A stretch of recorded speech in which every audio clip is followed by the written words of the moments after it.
brag about this dude right here, Mr. Rick McElroy right here. This dude is amazing. Principal strategist. Oh, thank you. I got you. Yeah. Principal strategist for VMware Carbon Black. He was the man, the face, the image of Carbon Black before VMware bought him.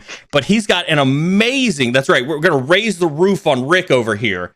I mean, we're talking, CISO for Siege Secure, right? Director of Information Security at Bridgepoint, Arrowhead General Insurance Agency, Booz Allen Hamilton, TechFuel, United States Marine. Dude, you go to conferences. I see your face everywhere. I've had the privilege of sitting on panels with you and chatting with you. You have coined one of the key phrases that has stuck with this stream since the last time you were here in October. Mr. Rick McElroy, thank you so very much for coming back on the stream, sir. Oh, definitely, dude. That's one of my favorite things. I just put stuff out in the universe. I don't even need credit. I just, you know what I mean? I just like seeing it come back around. So for me, it's perfect. I appreciate the intro. No. Thank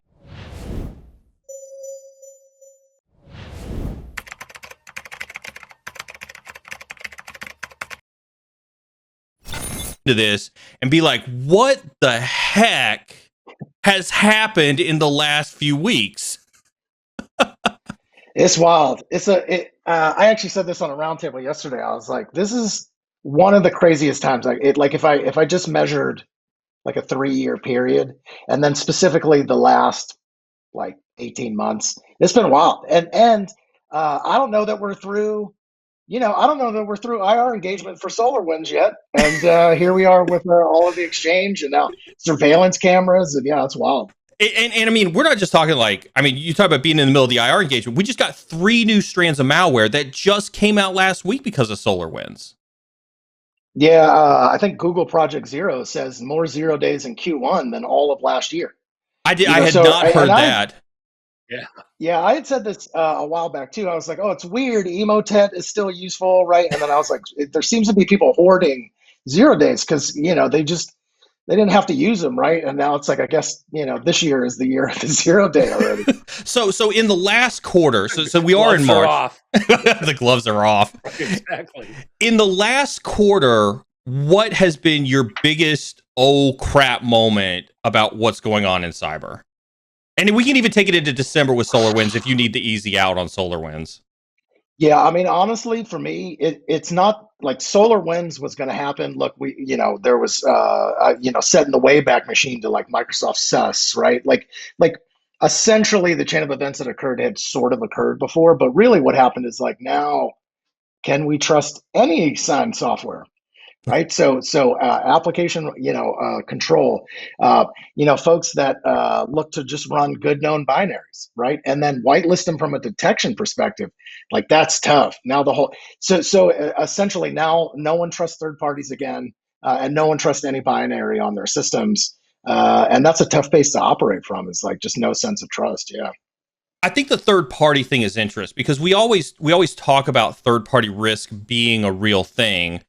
But when I look at SolarWinds, and I know it's easy to pick on SolarWinds because it's an IT company, but you and I come from military backgrounds. We've grown up in this idea of cyber war. And I did a video recently where I talked about I think this, when you look at something like this really starts to erase those lines between where just your normal company needs to or not needs to worry about a nation state actor.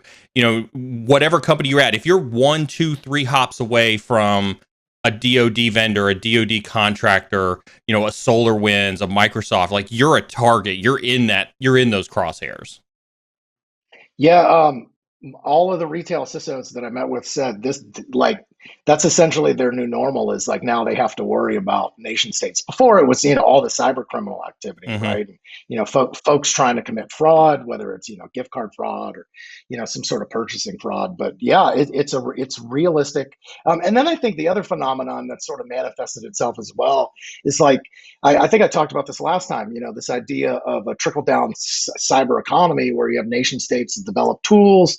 Then you get normal script kiddies that get a hold of them and do something with them. But now we have like cyber criminal cartels informing APT actors and then APT actors rapidly adopting the techniques that work. And so that cycle is not like it used to be. Like when we started, 18 months between big Yeah, worms, yeah, a year, yeah, right? Like you had some time to go like, okay, Heartbleed's not, SQL Slammer, we're good, Conficker. But you yeah. had some breathing room. Now it's just like, I don't want to say it's daily, but, a monthly minimum, if not weekly now, right? Well, and I think that that's key, right? I don't think people understand 18 months between massive, worm cycles and things like that. Yeah, we had enough time to analyze the hell out of this thing. In the last 4 months, we barely had time to breathe. Yep. And, Yeah, and, there's and I no think that's, postmortem. another thing. You can't do it. Yeah. You're Go on to ahead, the Joe. next issue. I was just saying, there's no postmortems. You can't like analyze. This is where our organization fell down in responding.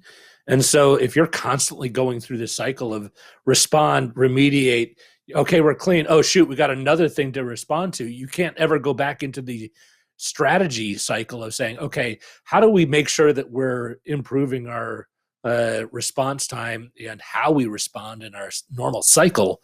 Because there's no time to evaluate it. That's a great point. I think when I hear that, I get to this sense where it's like, okay, now we start to see the breakdown of maybe some of the cybersecurity strategies that we thought worked, maybe over the last 5 or 10 years. Yeah, and I guess that's the the normal cycle of an arms race, which is the thing no one wants to talk about, right? Trenches went away, right? Like riding cavalry on horseback became helicopters at a certain point, and, right? and overnight, And then just I like didn't. that.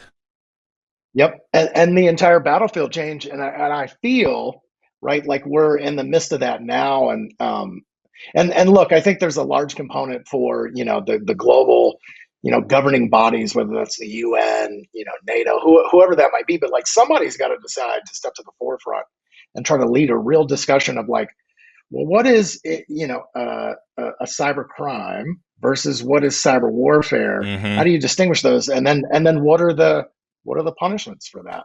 Right? It's Well, it's really subjective. So we continue to see that, So right? where do you have that line right now? Where do you think that line is right now? I I'll be honest. I believe that most of the intelligence gathering ops are used to fuel a lot of the APT activity, right? And so it's like I can't distinguish between I'm gathering intelligence in the best interest of national security, whoever's nation that is, right? Versus I'm now going to use that same data that I've discovered during this huge reconnaissance phase to then plan Mm-hmm. and execute and get higher efficacy out of my next attack. Like and specific to two or three of the major APT actors, ourselves included, right? And that's just the way it is. And I can't. I believe in national security. Like I don't want to say that apparatus shouldn't exist. Like I think that's a little naive. But I think having some playing rules, like as an infantryman in the Marine Corps, like I had rules. I was a 50 cal gunner. You cannot target a human being with a 50 cal. You can target Well, you equipment, you, you could, but it would end up vehicles, bad right? for you. But it's against and like you're taught that stuff, right? Yeah. And today I don't know that those rules exist, and so it's really tough. But I think at some point that discussion has to be had because now we're the damages and risk to human life are just there now, right? And so it's time. Well, you bring that up, and I think that we saw parts of this with that water treatment facility hack, and we talked about that here on stream a couple weeks ago because, and I told the story where when I was at the 39th down in Florida, we were teaching students how to do that attack on our adversaries and whatnot, and you start to see that bleed over into that kinetic effect at that point in time. Yeah, totally. And look, I mean, I would say like that's it used to be an extreme example, right? Like I'm definitely, you know what I mean? I'm definitely one not to try to hit that FUD mark. Yeah. Uh, but it's like 911 systems being ransomed and people not being able to call emergency services. Hey, hospitals being ransomed and having to transfer patients for essential care like heart attacks, and then a patient dies on the next way.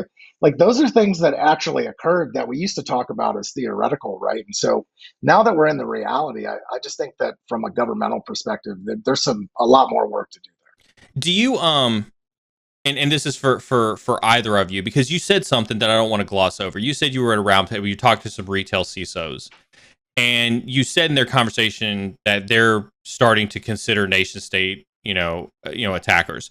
How much of that do you think is hyperbole when they talk outward versus when they go back to their organizations and say, we don't have the time, money, wherewithal, knowledge, desire to actually consider that, versus just acknowledging that it's a problem when they have the conversation?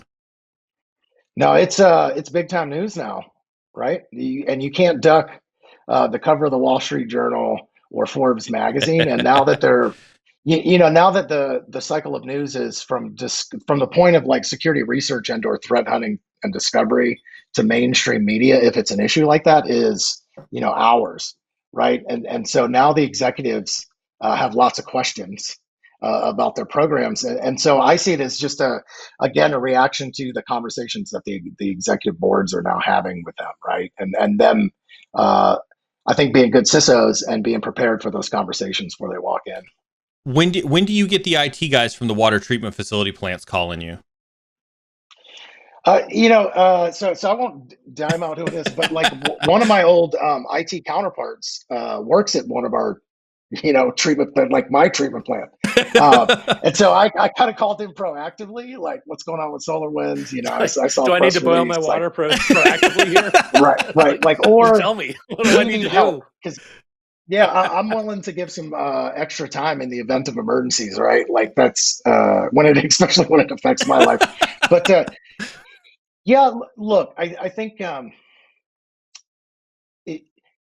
human. It's a deeply human endeavor, security, right? And it's hard for any human, let alone a group of humans, to always question whether they're secure or not and the things they have to do.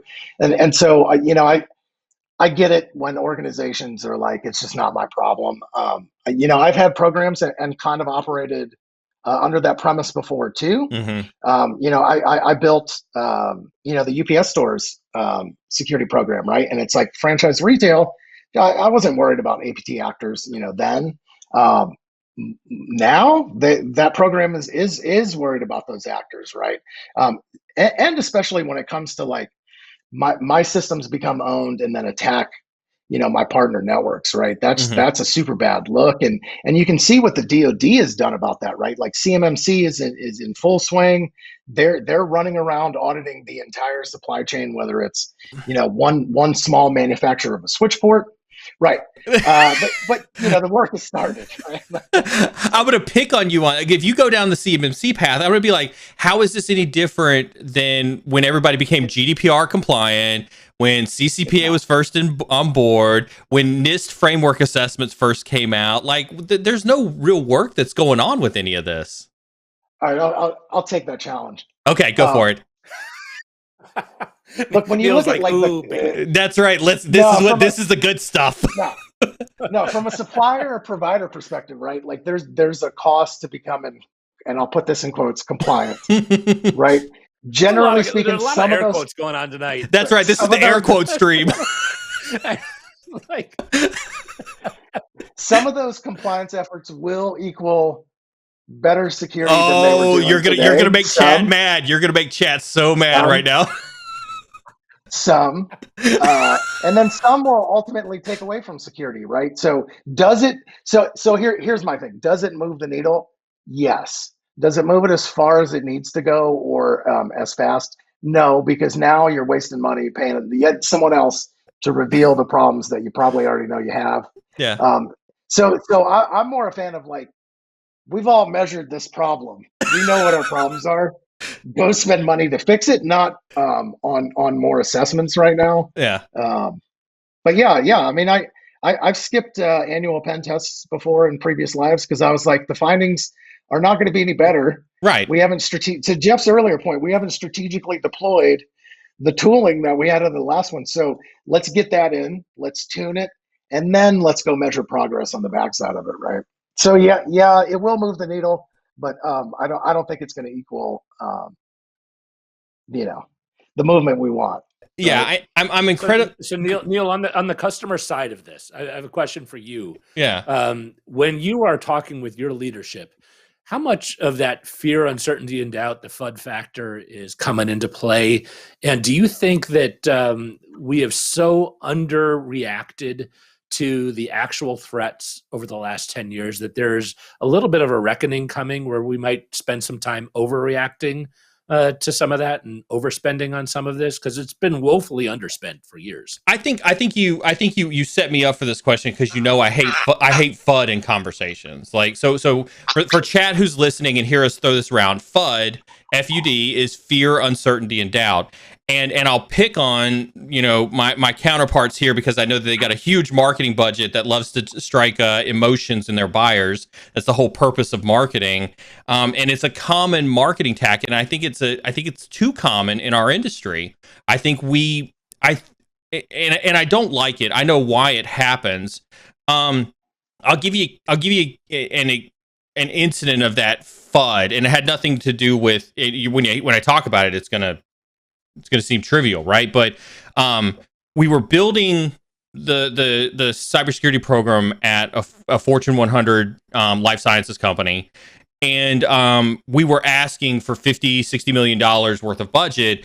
And I mean, it was like pulling teeth out of a toothless person to get that money. But the first time that there was a social engineering attack against the help desk that compromised the CFO's retirement account, all of a sudden there was money for days. All of a sudden there was interest in cybersecurity for months. All of a sudden I was doing threat reports for every member of the executive leadership team. And so I think the problem is that, and I get back to my point, that's exactly what my question is, because that was an overreaction to a little bit of an incremental, input. Whereas if they would have just reacted appropriately beforehand, like I think the FUD is required to some extent because it's been so underreacted for so long that they're like, okay, I got to raise the game a little bit. Try this on for size. I refuse to succumb that FUD is required to get the message across, and I'll die on my sword on that. I know there's a difference between perception and reality. Even if you think that with a little FUD, you could finally get the funding you need to deal with the security concerns at the appropriate level, I would lie to you and the thousands of people who are going to see this if I say that I've never used FUD to justify spending. That's fair. That's all I was asking, Neil. But I've rapidly gone home and taken a shower because of how dirty I felt about it. Yeah, but then I went back and did it the next day too. I spaced it out. I spaced it out a few days. Okay, that's fair. Yeah, I think of it like I was always hesitant to cry wolf all the time, because then I was like, my credibility goes at, like, if I went into my bosses all the time, I was like, oh, dude, it's going to be Russia, it's going to be like every day. And eventually it's background noise, right? And you can see this on a you can see it on a global scale with the current pandemic, right? It's an outbreak. There's bad stuff going around. And I'll just put this in there. Some systems fare worse than other ones during the pandemic, right? Right. But I think the variance in how it's been dealt with, it is like a really good example of the behaviors that occur within a security program and within an organization, right? Which is, hey, the beginning of it is, oh, gee, there's not enough data. Is this actually right? And so we're, as InfoSec professionals, trying to gather that data. We're trying to get to a sense of truth. And then some folks are going to go like, yeah, it's not going to affect me. And I think that's human nature, which is why I say to all professionals who are in security, like, pay attention to the psychology side of information security, because to Neil's point, like, you do have to take advantages of disasters and use those. My big example is I had a CEO come in, and he literally had the Wall Street Journal in his hands, and he said, "Is this going to happen to us?" And it was a competitor, right? And then I was like, I don't know how to. It was the first time where I'm usually pretty good about answering questions, but I was like, I don't have an actual like a 2-second answer for that question. And then I had to develop the ability to come up with that, right? Because the CEO is not going to sit down with you for 4 hours, No. right? To come up with that succinct story, just to say we're either doing the right things and we're walking the right path, or these are the areas that we need to shore up, and this is where we got to pay attention and spend some money. But I think to that point, though, right, I think that's the key, though, and we talked about that on the stream before, is like, you know, it takes us 4 hours to explain it to some of the smartest people around us, and you've got 30 seconds to explain it to a CIO and maybe 3 seconds to explain it to a CEO. Yep. And it needs to be more than a soundbite and can't be reliant purely on FUD. Yeah. Right. So I'm a believer in storytelling. Yeah. I'd like to tell stories. And I think the story can be flavored with a risk profile and a threat profile. But I think if you're realistic about it and you speak in, likelihood and risk, then, that story is going to have, some better outcomes for you. So Paul asked this, and since we were talking about the pandemic, we'll go ahead and drop this question in there. And I'll let you start, Rick, and then over to Jeff. What's your opinion on how the pandemic is changing the landscape and response to the pandemic, and what long-lasting challenges cyber will persist indefinitely? Yeah, there's so many. The first one I would obviously say is like home networks and everything plugged into home networks. There's going to be a long tail, I think, on IR engagements for that. There's just not tooling like, Netgear, like they're just not tools to do, deep packet inspection and stuff. Listen, we've known that nation states have had the capabilities to subvert, routing technology for a number of years, right? Remotely and at scale. So I think what teams are looking to do is to operate under that premise that that's the future.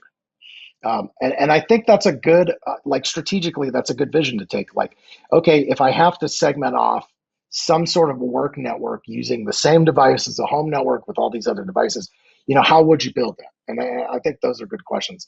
I think, secondarily, a whole lot of compliance got broke as a result of sending folks home. Healthcare in particular. So I think getting things back on the rails will take time. There's a lot of exceptions made during the pan keep organizations up and running. And it's been fine. Organizations understand that exceptions were made. CISOs have been empowered, which I think is the third thing I would mention about that. You think so? I really do. Like I've met with so many, Neil, like this is the way I felt about it. And I felt like working for a vendor at the time, like I was like, damn, dude, like this was my jam when I was in a company, is like times like these, right? Where everything's a scramble and you got to provide high value, right? You got to give people access when they didn't have access, you got to make exceptions. And I feel like across the board, InfoSec, stood up. Some CISOs are running disaster recovery programs as a result, right? Because, they got to shine in their executives' eyes. They got to work closer with IT. So like one of the interesting results out of our year-over-year surveys that we do with CIOs and CISOs is that like 2019, beginning of 2019, everybody said, oh, we have terrible relationships amongst IT and security. This year's results, I was actually shocked. Like I was like, that can't be right. And this can't be the same group of people that we went out and surveyed. Because the number kind of flipped, right? And then when you start digging into it, it's because like when everybody jumps in a foxhole together, right? To use an old Marine Corps analogy, like you get tighter as a team, and the remoteness, people got over that, and we're still able to do that. But I really do think that organizations saw their security teams as like critical to their success to keep up and running, and I'm hopeful about that. I think I would echo that one piece that you just mentioned there.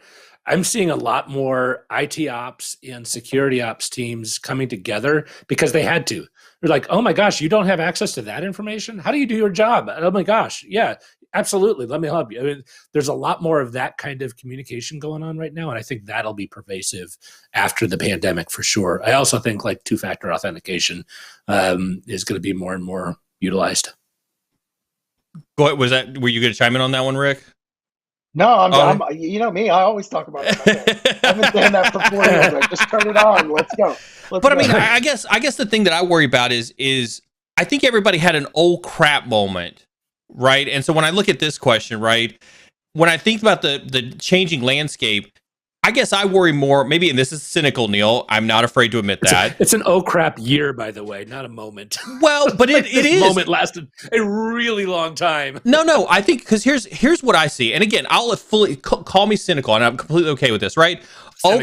Yeah, see, there we go. We didn't even make it down the story. Oh crap, pandemic. We need to all work from home. To Rick's point, screw the policies, screw everything else. We got to just make it happen. But then they left it broken. And I'll do a second analogy. Cloud.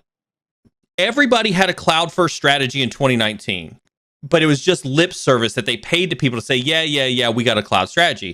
2020 happens. Yeah, every one of them fast tracked it in 2020. In 2020, everybody fast tracked it. And my prediction is, you thought Capital One was bad with their S3 bucket stuff. Wait till 2021, 2022, and 2023 when everybody's uncovering the broken stuff that happened in 2020. I think that's a fair point, Neil. Like I said, there's going to be a long tail on engagements for 2020, and you are. I think you did nail, because I talked to so many people and I was like, cloud first, but you're not cloud first. Yeah. And then 2020, all of the roundtables, like across the globe, it was cloud first, cloud first, cloud first. Now we're serious about that cloud first. Yeah, and got budget to rip duct tape off and just do it. Yeah. Right. Because number one thing I heard was, and I'm not going to. This isn't a plug for another vendor, but like Zscaler stood up in a big way for people. Yeah. Right. The ability to push a proxy out. Now you have VPN coverage. You got all that good filtering, all that good stuff. But like DLP took a hit. Oh God! Like, oh my God! How many people were? No one's running cloud DLP. Right? I think some people are. I think DLP was like, what the F is DLP? Like who's paying attention to DLP at that point in time? Well, now you're seeing like DLP and CASB kind of, and even content filtering kind of all start to weirdly converge, right? And that's probably good. Like if I had one thing that did all of that. Well, because it's funny you mentioned it's funny you mentioned that, because I went to, you and I, last time we saw each other in person was at RSA last year, and that the CISO roundtable with Microsoft and Apple CISO and all the big CISO roundtable at RSA last year, when you asked them, their biggest regret was spending money on CASB. So hold up real quick for the chat, right? CASB, Cloud Access Security Broker. Yeah. It's just a way to, it's basically just proxying, your traffic between like your on-prem or your on-prem clients to Office 365, Google Suite, like whatever your cloud native services are, to try to extend that DLP boundary to those, types of entities. Rick or Jeff, I don't know if you want to add on to like your thoughts on CASB, but getting back to what I said is like literally right before the pandemic, every CISO in the world thought that their biggest wasted investment in 2019 was CASB. Yeah, I think that's fair. Also to define DLP, data loss prevention. So essentially, you have on the wire and on endpoint agents that look for certain types of things, right? You can trigger them on credit card information, social security numbers, that type of stuff. And essentially what that technology tries to accomplish is that you don't either lose data accidentally when you're not supposed to, or that data flows over secure channels like an encrypted email if you do need to send some of that stuff. Yeah. But yeah, it's interesting, right? Like, and again, I think that's, when you think about the consolidation that's occurring, well, maybe some of it's appropriate, right? Like I do think about that, and I'm like, yeah, it is appropriate that there is some consolidation around, what's happening from a cloud visibility perspective, right? And then that's really what it is like who's doing what, who has access, who's authorized to do, certain things, and and then you're trying to enforce the boundaries of your data, right? So, and I'm not going to say that I would go after this today, but I like the direction that Microsoft's heading. Oh, this idea that that's blasphemy on this channel. Oh, yeah, I like where they're heading with that one. So, Yeah, I like this idea that at the creation of a document, that document is tagged, and I can find where that document goes. You talk about Like, AIP, based on Azure Information Protection. Yeah, like, is it great today? No, but I think that type of direction is a great direction for someone like Microsoft to go down. Yeah. So again, I just want to make sure that we bring the whole chat with us, right? When we talk, I mean, and this is one I will see. I'll more frequently agree with you than I'll agree with Jeff. So that you don't have to worry about that too much.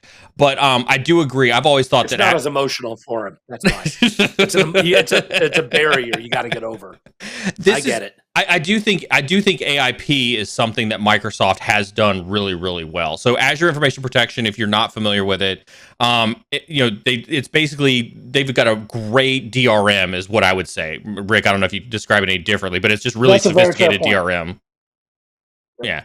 Their conditional access policies, the way they do data tagging, the way they do like some very micro level DLP type stuff inside of Azure. As long as but I mean, here's the thing, right? And here's the caveat with that: you have to be 100% Office 365, and you have to have everything like OneDrive, SharePoint. Like, you can't have data out in Box, can't have data out in Dropbox. It's got to be all Office 365. Yep. Yeah. Yeah, and again, I think that direction is a strong direction to head for data loss and data protection. Yeah, it's good. Let's since we're on the topic of technology, and you knew this was coming. I told you this was going to come in October when we chatted. We were coming off of COVID. We were coming off of 10 months or 7 months since RSA, when everybody was talking about XDR, and I've talked on stream how I think XDR is garbage, and I brought you on. You love it? Yeah. Keep talking, Jeff. Keep talking. and I brought you on stream in October, and I beat you up pretty hard for XDR. If anybody wants, they can go on YouTube and see the video where I beat Rick up on XDR. It's been a few months. Has your opinion changed on XDR? Do you stand by the fact that you think that it's going to be awesome? Are you still in that camp, or how are you feeling about XDR? Well, before you answer that question, though, Rick, hold on 1 second. Neil, I need you, before you are allowed to use that word, you need to define what XDR is from your perspective. I was going to say, and then that is the question that Rick will answer. Well, as Rick, long as you need to say what you think XDR is. Is that fair? I mean, like, you throw this term around, and it's a loaded term for you. It is a loaded term because I hate it. And the industry has, see, everybody's laughing. Like, I get passionate. I hate me some XDR, mother. I hate some XDR. You need a little growling voice or something right there. You're like a mad dog or something. This is how Sec IT guy got banned from the stream, is by bringing up XDR. Like, that's my passion level for hating on XDR. Okay, define it. Okay, now I'm going to do two definitions. The industry says, and I laugh about this, the industry says that it is a centralized point for all of your telemetry so that you can have a single pane of glass to deal with your cybersecurity events. How I define it is, it's a SIM. Right. Right. And the last time Rick was on the show, we agreed that Gartner still doesn't even know what XDR is, and everybody's clamoring to try to figure out what the definition of XDR is. And so as a result, you've got 100 companies in every direction trying to define what XDR is, and nobody knows what it is. I mean, I can give you it's extended detection and response, right? It extends from the endpoint to the network, which is I think Wikipedia says that or something, right? Like, no, I think when I think about XDR, right? So this is interesting. Like, I'm going to actually take, because I'm a little more in your camp. Okay. Right. Okay. I'm a little more in your camp. You have not won yet, Neil. No, you cannot celebrate yet. I'll take but that. I'm going to challenge Neil's position. in that SIM, yes, I think the initial birth of SIM, like promised, that was the promise of SIM, right? But I think when I fundamentally think about XDR, I think about one thing and one thing only, which is context. So if I equate XDR to context, and I say, what's the full context that I need to put together the entire kill chain inside my environment, then I have to call that something, right? And I'm not the guy that Are you ready for me, Rick? Are you ready for this one? Like that has to be called something, right? Can you not put in this corner? Can you not put context into a SIM? Isn't that what your ERM is to for? A degree. To a degree. Yeah. To a degree. Although I will say, like a better version would be, I have a network thing, right? Whatever that thing is, it has visibility into the network streams that are coming through it. I have an endpoint thing. I have an identity thing, and they all speak the same language, right? They abstract threat and risk the same. The threat's the same. The TTP's the same. And then that context together should, and look, I don't care if we call it SIM 4.0. I don't care if we call it XDR. I just want that. Like as a defender, I'm like, yeah, that's ultimately where we need to get to. But I think if you look at XDR outside of, so I think if you factor in context and then you factor in, well, if I had that context and I had a platform, I'm going to put platform in air quotes, so a platform that could facilitate that context, right? Well, shouldn't I be able to build preventative controls based around that as well? Like based around the context of the actual attacks that are occurring in my environment. So, meaning if I have a set of things, we'll call them endpoints or servers, it doesn't matter what those things are. They have a certain set of conditions that exist. There's a certain set of conditions that exist in the world that's being attacked. My infrastructure, right? Whether that's the network, the endpoints, the cloud, all of that stuff should be able to defend against those types of threats in its environment in an automated fashion, right? And so I really didn't like XDR when it came out. Like I was just like, oh, okay, we're just saying things. I think I try to ground myself in those two things, like the context of what we're, and I will say this, it's gotten vendors to start moving in that direction. So again, I'll take that as a positive movement, and then I'm going to tell you right now, I'll come back on in 3 years, and then we'll go like, whatever happened to XDR, or are we on like XDR 2.0? But for me, it's that context, right? And I don't think SIM's fully delivered that on that today. And then I think to get to the point where you're doing some sort of orchestration and automation, you have to bring SIM SOAR into it, which we're starting to see a collapse of, which I think is probably good for teams as well, right? But yeah, that's how I think about XDR. That's okay. The big takeaways, though, is that you agree with me, and I'm winning this argument on XDR, and I'm okay with that. I saw a bunch of chat scroll by, I was really hoping you were going to add in something about threat intelligence into your description too. By the way, you got him. Oh God, you got him. Thanks for bringing that up because I had a note. You are on the naughty list. No Christmas socks for you this year. I have a note, and I've had this conversation with a number of people who are way smarter than me. I think threat intelligence is ripe to again start to abstract that machine language, right? That an endpoint, that a server can speak, and then start to build software. Like I think we're from a compute perspective, I think we're really on that precipice. Now the problem is we have all these old existing legacy systems that are built as an operating system a certain way.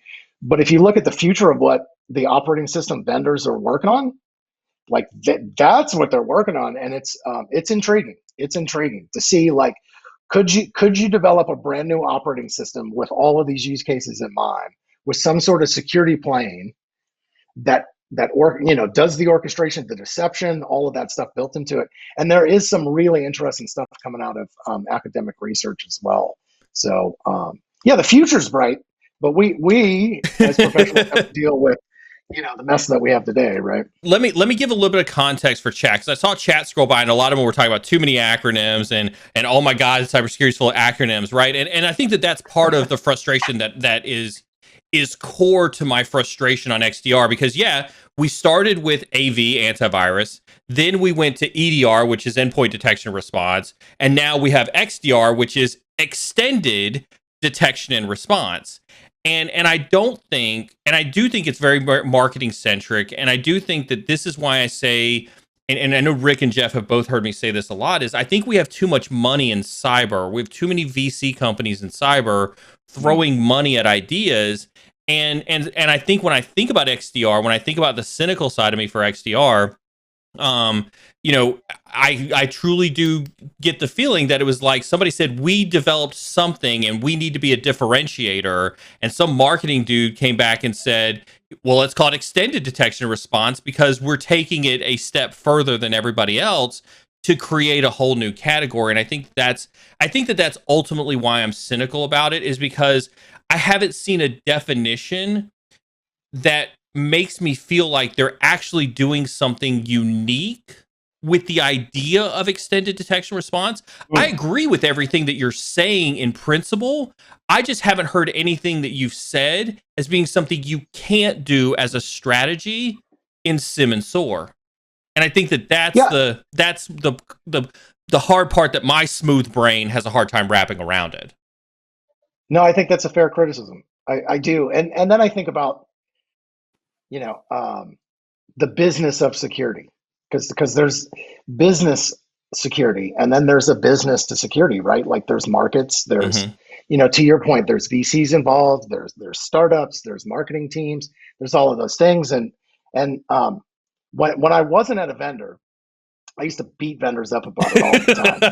Right? I just did. I was awful. Like I was so bad about it. Like, were you that guy who was like, if you got message out of LinkedIn, you were like, boom, bro? I had to apologize to a few people when I came to this side of the house. Like I was like, hey, sorry about that talk you gave that one time. Like, oops. But I think about things like, I don't want to say the term necessary evil. Right. But there is a cost to security, right? There's a cost to doing it. And so it's got to be marketed. But I think to the earlier point about FUD too, like, and this is what I've been happy about coming over to Carbon Black, is like, they gave me a big voice in that, and we didn't always get it right. Right. Like we'd be the first ones to admit that. But I think us trying to speak from the community, like our team coming to us and saying, hey, would you say this? No, we would not. That's not what anybody would say, right? And I feel like when you more broadly look across security vendors, there's been so many of us that came from the defender side to come over, that influence I think is starting to pay off. I think we're getting a little bit better about how we market stuff. But every once in a while, someone pops to the forefront where it's like, okay, really, like you just can't say stuff like that. Yeah. So it's like, I equate us to the pharmaceutical industry, right? I'd like more cures. So you're sneaky sharks that steal money from people and overcharge your stuff. Well, no, I mean, but there's also, hold on, but there are real medications. It's really nice for someone else to answer this question from Neil. Right? Rick, thanks for taking one for the team. Like, listen, I'm not a pro big pharma guy, right? But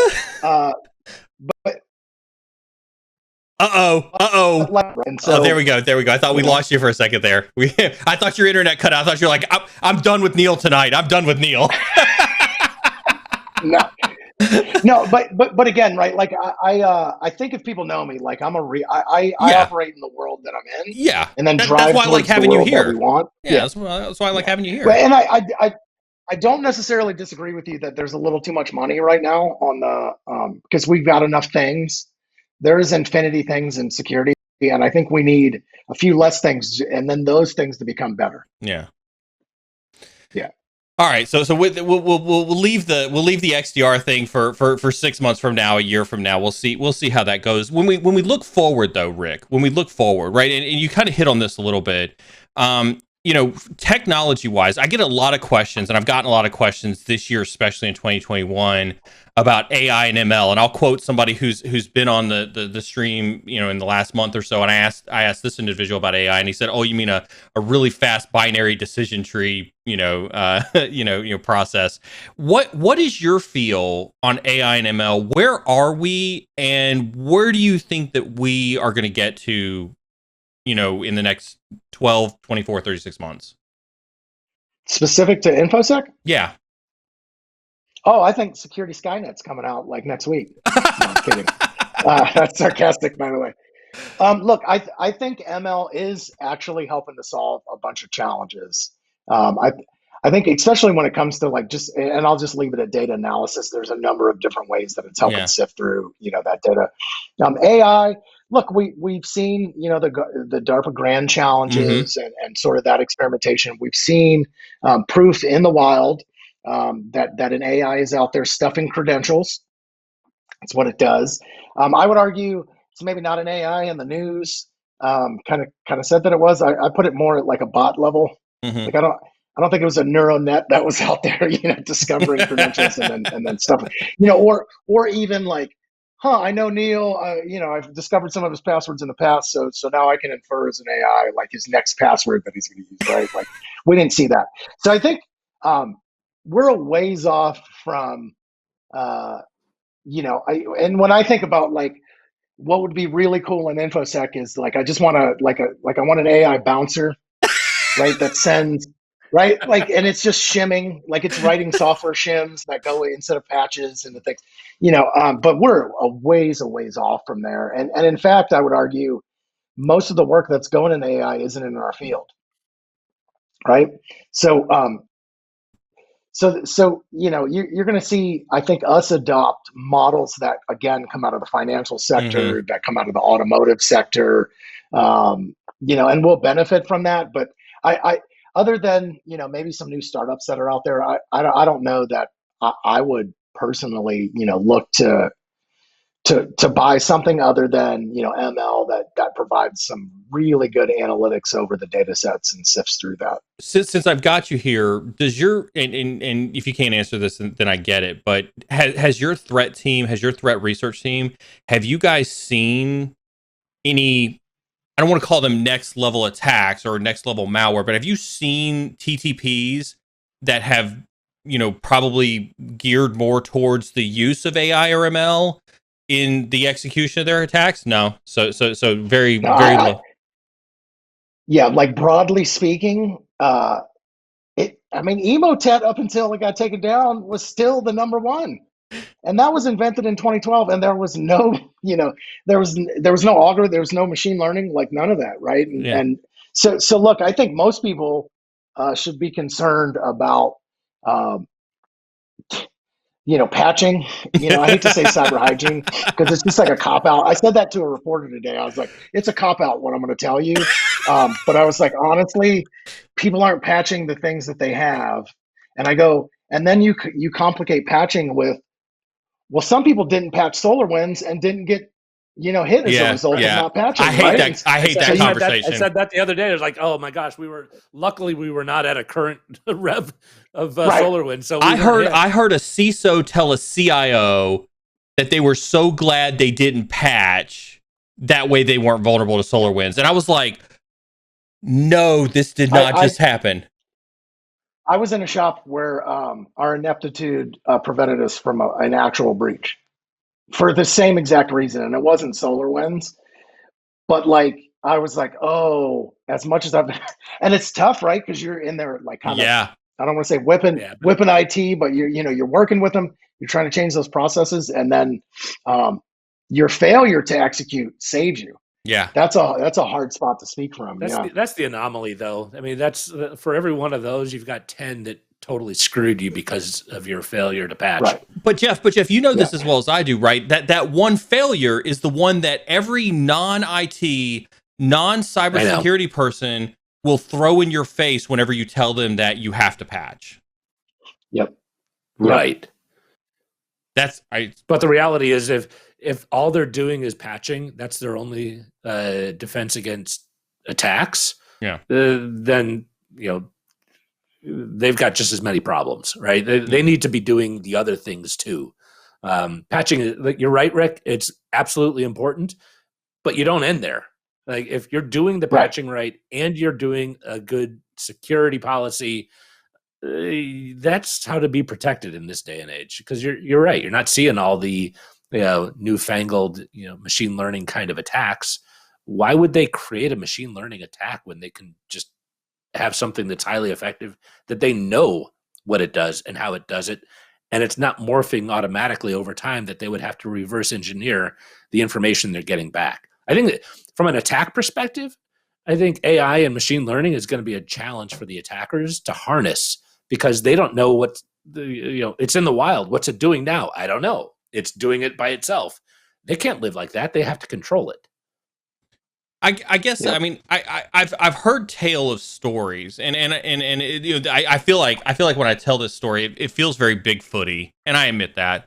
But there was a UK energy company. He's like, yeah, I got that one. I love that term. Bigfooty. Hey, Rick, that might have to be stolen. Hey, Rick, do me a favor. Have to be reused elsewhere. Do me a favor. Reach over your right shoulder, grab your curtain, and hide that ring light behind you. Oh, got it. There you go. Awesome. Thank you. Get done. Yep. I heard there was a UK energy company that was a victim of a BEC, business email compromise, through a phishing voice phishing attack, where the attackers apparently used AI to spoof the CEO's voice in a phishing attack. I don't know if you've heard that one or not. I did. Yeah, I did.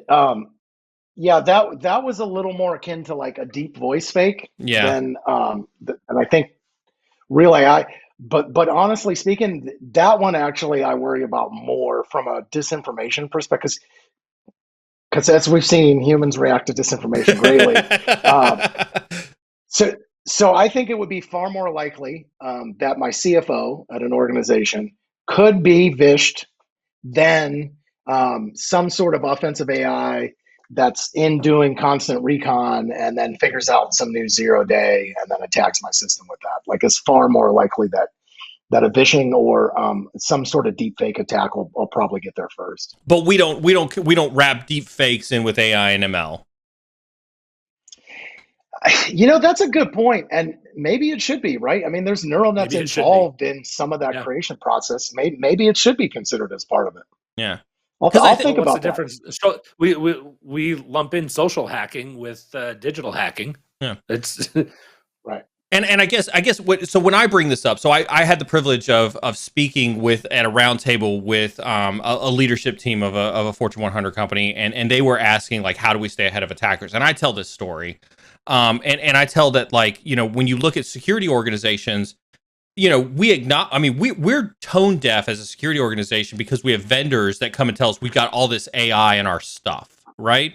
And so we're not hearing AI anymore. But on the attack front, I think if we were to for the sake of this conversation, lump deep fakes in with the AI and ML conversation, I think we're ignoring the fact that there are actually attacks that are happening right now using AI and ML, and we're not wrapping them into our security strategies. We're not wrapping them into our defense, TCPs.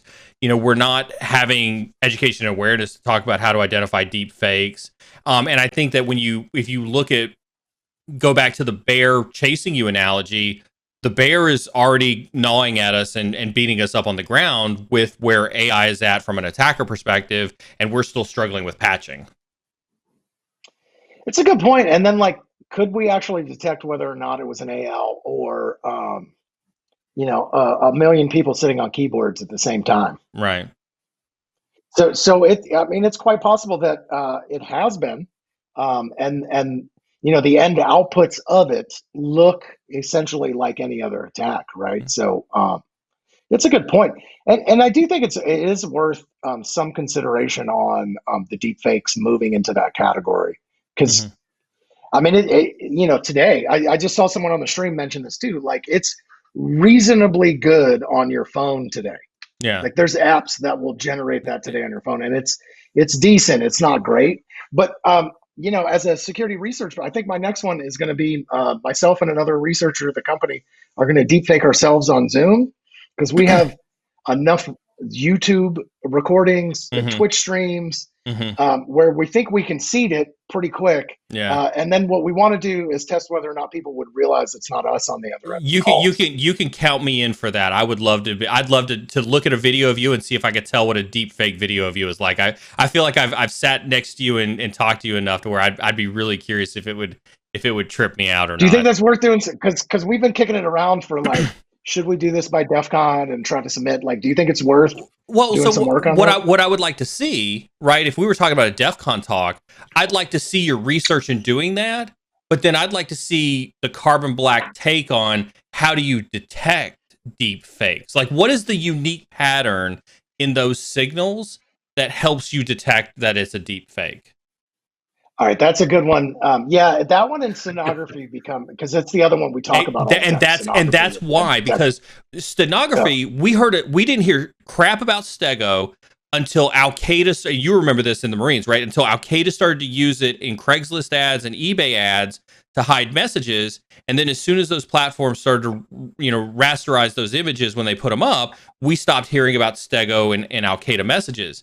I would love to see if this is the next version of Stego and how that transforms the attack landscape. Love it. Yeah. Yeah, that one, and we don't have to go down this rabbit hole, but like Steno in particular, it's achievable. Why not? It's achievable, Steno detection. However, there's been so many bastardized versions of GIFs and JPEGs across the years that gathering, a Sony, S3 camera generated and like that part, the baseline of it's hard. Is what becomes hard. Yeah, when you talk about Steno's not the easy. When you talk about bastardization of GIFs, I just got to remind everybody who's in our Discord, you've probably seen a different kind of bastardization of GIFs in our Discord. Right, that's true. No, but it's like no one stuck to the standard back in the day. Now, at least, like most people are generally sticking to it. But if you looked at like early digital cameras, everybody did their own version of JPEG. Yeah. Right. And so it's like, okay, could I get Kodak to kick in? And could I get all the I would need all the vendors to kick in all of those things that they generated. And yeah. So I'm gonna ask you. I'm gonna do one of these Niels threes. Let's give it 24 months. What are the 3 new attacks, or the 3 attacks that we're gonna see on the rise in the next 24 months? That's a really good question. You didn't press one, Neil. So the first one I would say is, and we've already seen this. But it wasn't intentional. Ransomware is DDoS, right? So driving up the urgency to pay me because I've actually DOSed the things that provide the services to the customers, right? And the case study that I'll cite there is Garmin. So what the attackers figured out is like it wasn't that they just ransomed Garmin; they took them down for they took their customers down for 3 days. Yeah, that's way more impactful than ransoming one single server, right? So I think that's an area to pay attention to. I do think I've been thinking a lot about to go back to disinformation. Take it. The click rates are down, and yes, and phishing attacks were up 400% according to the FBI. Some users fell victim, but like. And someone I thought on the thread said this too. Like Rick Rolling has taught a whole lot of people not to click on things. Yeah. Right. So I think humans are getting better, and you can see it in the sophistication and the way the actors are crafting. And what essentially now, what you see a lot of is like business email compromise, fish in the middle. And I'll credit the Layers team and Eric Smith in particular for coming up with that term. But it's like, okay, now I am in your CFO's inbox. And I understand exactly how he talks. Right. And so I do think disinformation will be used to get people to take action inside of an organization. The third one I think about, which is crazy to even mention, and I didn't think that the markets would get this big. Credential selling, right? So privileged insiders selling their credentials to an organization. Wow. And then depending on I'm still fascinated as to how like Joe IT admin would know that this was marketed on the dark web as a market. Yeah. But like you see this all the time where it's like I have system level access and I'm not a hacker to X organization, and now I'm going to sell that. I think, it used to be like we talk about you'd have to blackmail the insiders. Yeah. Well, now it's like, no, I'm pissed and I have a way to go sell my like trusted access to an organization and I can get top dollar for it. In fact, when you see like the access mining forums, if I have stolen creds, those are valued way less than if somebody gives them up. And I think that one in particular is like that's going to be devastating for organizations. Are you referencing on the insider threat stolen creds thing? Does this go back to the Tesla thing that happened in Q3 and Q4 last year, where there was a Russian hacker who wanted to basically pay a Tesla warehouse employee to take ransomware into the warehouse and try to ransomware Tesla? That's what you're referring to in that same... but it's like that's detectable, right? Like you're sticking something into something. Yeah. But selling those credentials, yeah, selling the access to the inside underbelly of the system, like that's truly devastating. And I think like that's worst case scenario, right? That's interesting. And so it's not even about blackmailing the insiders anymore, or getting leverage over them, or tricking them into get their credentials. It's like people are out there selling them. And then when you look at it's an act of hacktivism in a lot of cases, mm-hmm. right? I just don't like how my organization does business, so I'm gonna sell those credentials to someone else who may be interested in using that to harm them. Hopefully there's a lot of companies that are just doing good business and it's great, but I think that's devastating. I'm not a big fan of that. So when you talk about the disinformation, I've talked a couple times on stream about how do you have that conversation with a CISO? Because I think it's interesting. So again, my one of the last duty assignments I had was at an information warfare squadron, right, in the Air Force, and we specialized in those types of influence operations and information warfare. And you typically think about information operations, information warfare when it comes to those disinformation campaigns, right? Think about Iraq, think about Afghanistan, right? You're winning hearts and minds, and that's why you're dropping leaflets and things like that. How do you have a conversation with a CISO? And I've asked Jeff this before, because Jeff and I have talked about this on stream as well. How do you have that conversation with a CISO that says you need to be concerned about information warfare in your cybersecurity strategy? Yeah, again, I think you have to tell good stories. Look, if I walk in and talk about battle space and information, like those are terms we use, brother. Like we use it, we use those like, I get rid of the acronyms, right? Yeah. I found myself doing it. We just had our worldwide kickoff. And then I was like, in the middle of it, I look at my recording and I'm like, I dropped a battle space in the middle of it. Like, they're not going to know what I'm talking about. Jeff laughs because he loves hearing us talk about this stuff. But yeah, I get exactly what you're saying. Right. Or talking about cyber insurgencies. Yeah. What are you talking? You sound like it.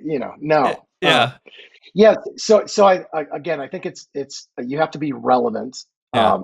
And I like as much as I can telling good stories with good analogies that are pertinent to the person that you're speaking to. Yeah. Whether it's the CEO of an organization, hey, and that story may include, let me give you 3 examples of similar organizations.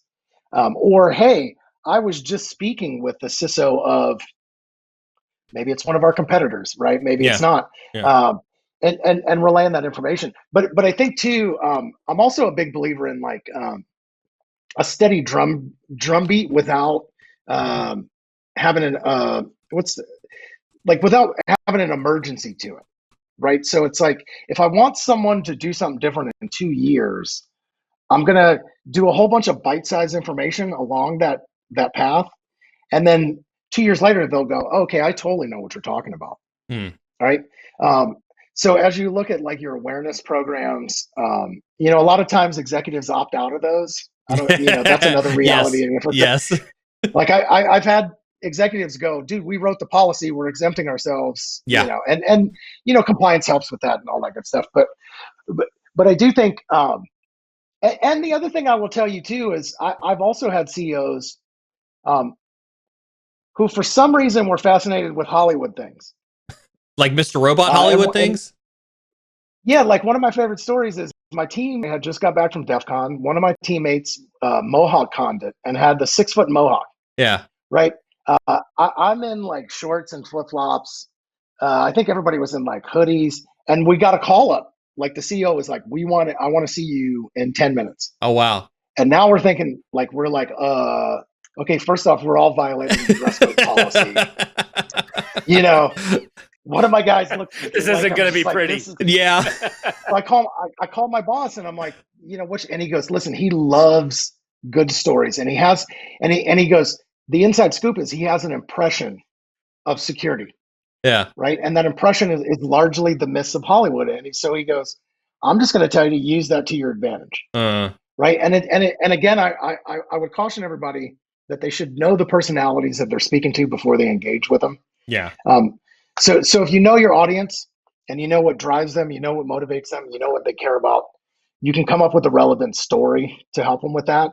But don't wait until you think the thing's going to become a big deal. Like seed that information early. Talk about. That's a really interesting point. We talk about executive level communication all the time on this.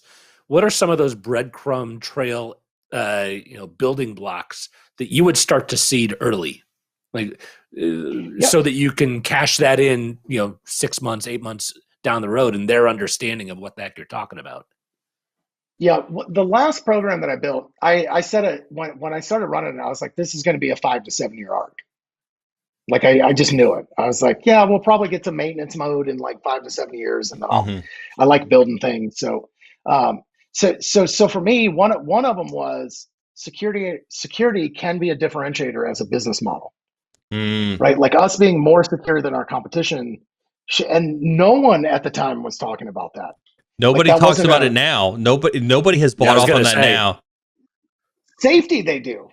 Right? If you talk to any of the automotive companies, they understand the language of safety. Only because of the car hacking stuff. Only because of the car hacking stuff. And the code break issues with a certain manufacturer, and to assure that emissions are down by a certain manufacturer. So for me, it was like we would do these really cool we would take advantage of like stuff in popular media to do our campaigns. So whether we were posters or whatever else it was.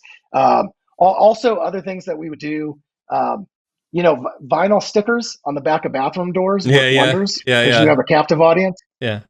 But it's like it's like the idea seeding. So whenever I got a chance to speak in front of the whole company, or speak in front of the executives or the senior leaders, I would try to give them examples that were not only business examples, but like personal examples, right? And I had another CEO who like cared about his image a lot, right? I hate to say it like that, but he kind of did. and so there were like CEOs getting embarrassed because they left the laptop somewhere, someone got a hold of it, and a trade secret got leaked, or, So for me, I would frame everything in like, well, you don't want to be embarrassed, do you? Right. I think the other thing too is like, how do you measure progress along that journey? Again, going back to that 5, 6, 10-minute conversation that you get, it's, are we moving in the right direction? Where do I need an investment, or where do I think that we need to spend some more time on? But give them real examples from the company. Like, don't just tell them it might be possible one day that our data gets leaked. Like, take pictures of social security numbers on the printer. Yeah. And then you go like, hey, I just found these while I was walking around. That I was famous for like walking around with coffee cups, and then just, oh, what are people logged into? What are they doing? Oh, personal bank information. Like just to again set that tone. But the one for me that I constantly drumbeat was that if we can show to our customers that we're better than the other people at these things, if we can be public about it, if we can be transparent, that's a differentiator. And then I would say they bought into it because of the results. Like, we had good company results at the time too, right? So I want to pick on you on the differentiator stuff, but it looks like we've got some questions that are popping up here in chat. So I want to ask those first. I may come back to you to the differentiator stuff if we have time. Nitronic Deer says, question for Rick. If you were tasked to create and develop an InfoSec metrics program, where would you start? And don't say XDR. Yeah. Well, XDR-driven metrics.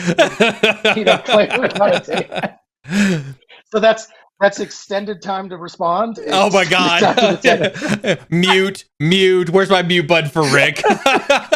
Yeah. I presented metrics differently to different groups. You have your executive board, right? And your board members, which are going to care about, that's generally when you get into governance, risk, and compliance, right? Those are going to be fairly standard. Hey, we're compliant with this set of things that the industry tells us. Our security program is built on ISO 27000, NIST, whatever the case may be. And then you just I would always give them a red, green, yellow dashboard, right? And then I would also bring this up, consider that some people may be colorblind, so pick some different colors, right, on those. But essentially, I had a lever of investment, like, hey, we've invested in these strategic areas. The threat is either moving up or down. Then you have what I would refer to as like more tactical metrics, which are a large times internal outputs would be like your IT team. So how many high vulnerabilities have we discovered? How many how many mediums, what's our mean time to detect, mean time to respond, mean time to remediate? Those are certainly metrics that you start to put together. And some of those are standard, and then some of them you'll agree upon with the constituents inside of IT, because they're going to vary. Like not every high vulnerability should be tracked, right? And so I think, again, when you think about relevant metrics to the groups that you're speaking to, compliance cares about a whole different set of outputs from InfoSec. My HR departments who had me doing investigations cared about a whole different set of, which was, can you give me a percentage of complete on the investigation? Has the data been turned over to attorney generals, whatever the case may be, right? And then of course, you'll have like project metrics, which is the other output, which are, project status updates. What are the tactical things that the team's working on? What are the strategic things? And then, of course, you get into metrics when you have cross-team dynamics and all that good stuff. So it varies, but from an executive level, like I try to boil them down to the fewest that they care about, and that they'll sit through and listen. So I like your stoplight chart, but let me pick on you a little bit when we talk about metrics.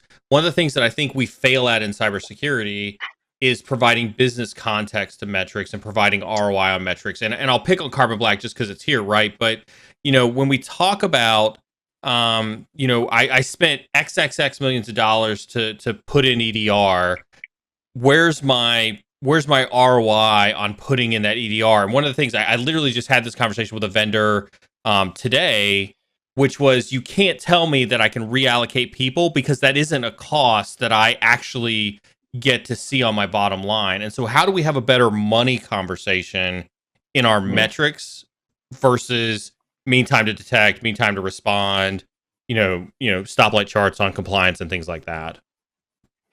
Yeah, it's a good one. I actually had a friend call from an NDR company, right? And they were struggling very similarly with their customers who were coming to them saying, we don't know how to explain this investment to our boss and to the executives. So the executives, the CFO is going to look at a spreadsheet in most cases, and then they're going to go, okay, well, what am I getting out of that, right? And so I think that's where it's incumbent on us to look at a couple of different things, and I'll abstract this away from EDR just a little bit. But generally speaking, like the way I think about it is, you're either, from an executive board perspective, you're either driving down risk, right? Or you're maintaining an acceptable risk level.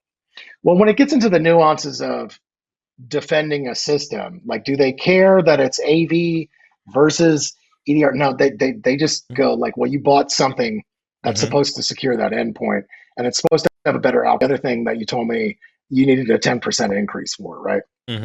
So I think what we have to show, and I would say specific to mean time to detect, mean time to root cause, you can actually calculate that as a cost savings for personnel.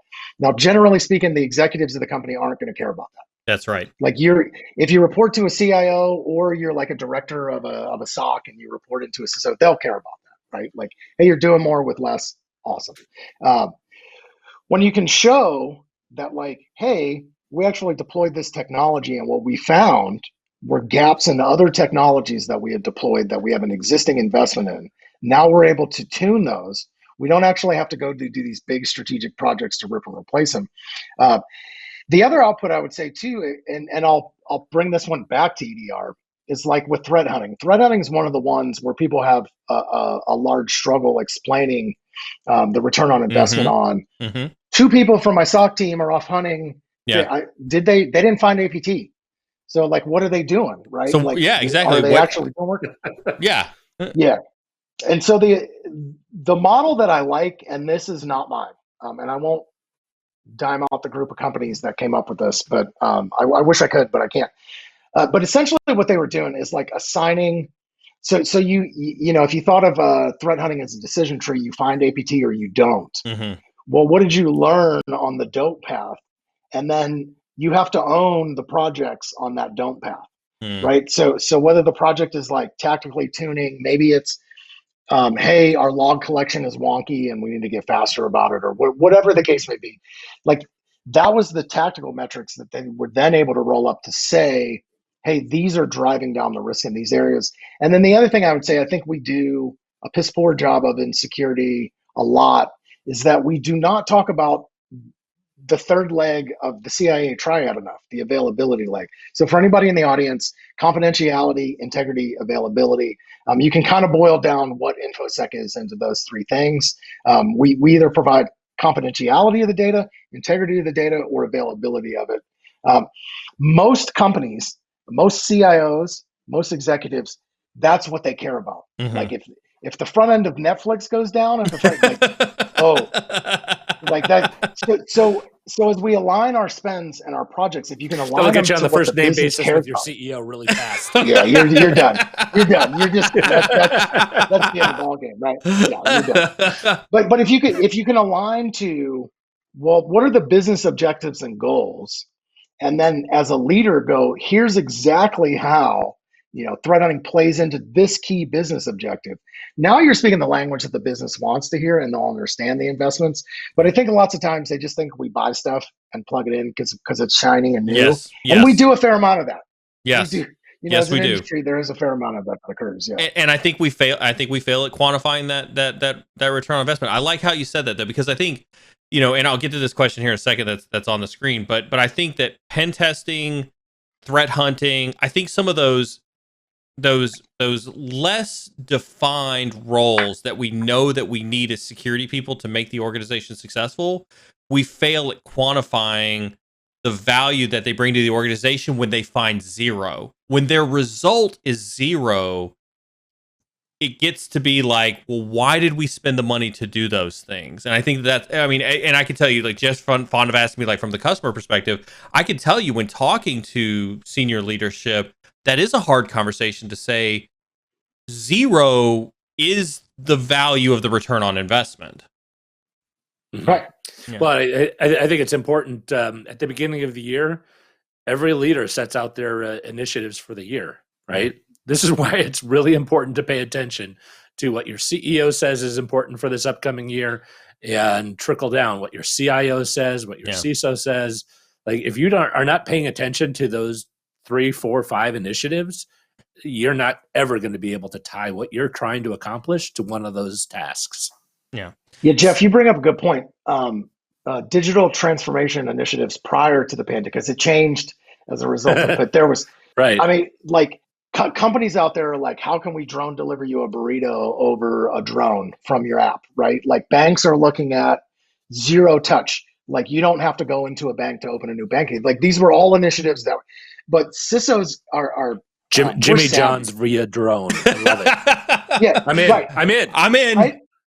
Yeah, and so what they did was they went to their businesses and they said, here's the risks of doing these initiatives, and they buried the cost of security into those initiatives because they partnered with their CIOs. And so one of the things that people often moan about in security is like, oh, they came from my budget. Well, you got to get savvy about not having a giant bucket of things that say security and putting those into IT, because if you think about it, the responsibility really comes down to IT's budget is always way bigger. Always. Right. Well, it's that too. Like, it's a reality. Better yet, get the cloud budget. That's get the cloud budget. That's the good one. But if you can attach good security initiatives to that cloud initiative, and you walk into your CIO, you walk into your IT team, and you go, we're for this initiative. We think it's going to be transformational with the company. However, we want to make sure that as we're digitally transforming, we're protected, we're secure, and we're available. And here's how we can walk that journey together. And maybe you allow IT to pick some of those toolings because it's not your choice. They got to live with it day to day. I think that was another big win that I had with IT teams is we would just say to them, the requirements from us are the solution should account for these things. Mm-hmm. I'm not going to tell you the solution because I don't have to manage it. And I'm not going to take that flack when I pick a solution that you have to manage, right? So I'd rather have something that was well managed that I had to make a couple security trade-offs on than something that went unmanaged because they didn't know or just weren't vested in that decision. And I think so that's another area for like people as they're out there architecting solutions with their IT teams, like give them the feedback they should have. They're the owners and operators of it. I think the only thing that I would caveat that with, Rick, is that is great in theory, but it very much represents a chicken and an egg problem when you're on the ground in a cybersecurity organization. And I go back to the Fortune 100 company that I worked with recently, the life sciences company, where, they have established project management processes. And so when they say we're going to do a cloud first initiative, or when we're going to move everything to a cloud, their project processes don't include cybersecurity.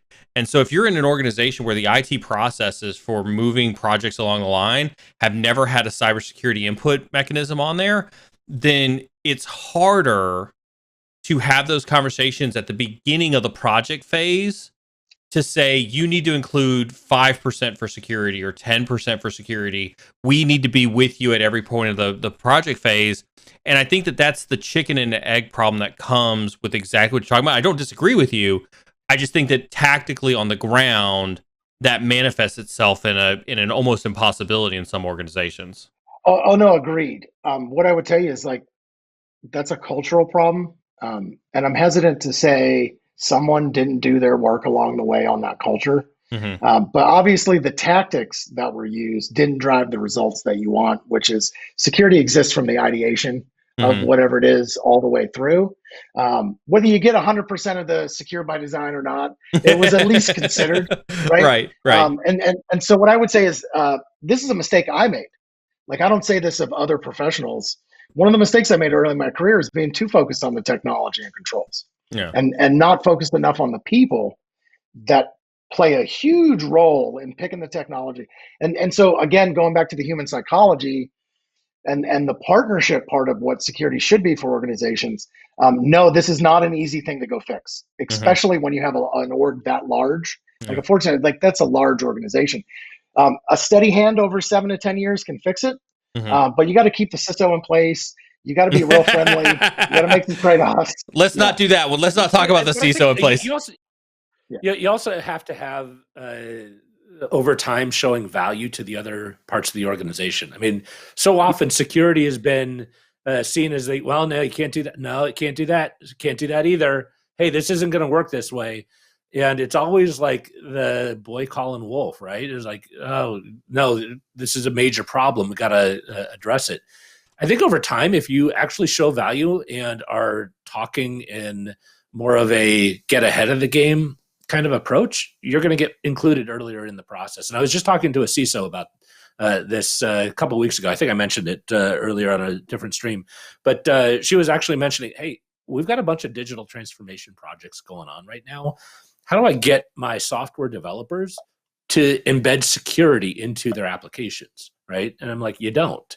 You've got to just have security enabled in that process, and they shouldn't have to do anything more than write their software and make sure it works. The vulnerability should be an automatic check. The security stance should be an automatic check. And when they pass their checks, okay, we should be good to go. The security team has already said, oh, if it passes that, then you're good to go. That's the way it should work. Yep.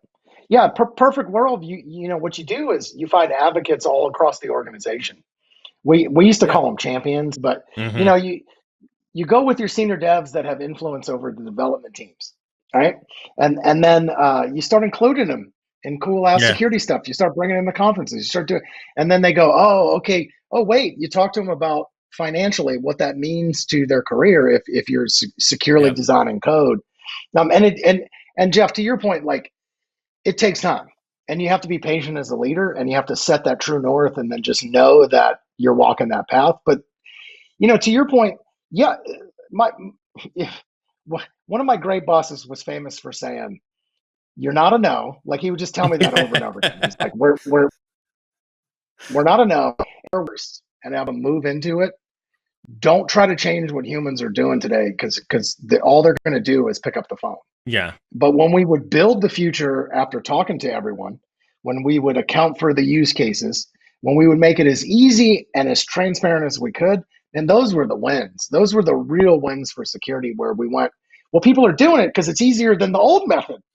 And so, simplifying things like end-to-end. Well, and it's easier than the old method, you know, because they're not finishing up and then waiting 2 weeks for security to audit their program, right? And then that too, like, project managers start coming to you and go, what is it going to take to get this project signed? Perfect. Right. Perfect. This is exactly what it's going to take, because you got to deliver on time. Unless that happens the day before the project is supposed to go live. Right. Which shouldn't happen anymore, but it does. But Jeff's not, I think you both mentioned this, which is like, security internally is politics. It is trade-offs. As much as we are absolutist about, what security should look like. And sometimes you take those trade-offs with the strategic vision of, but it's a win down the road.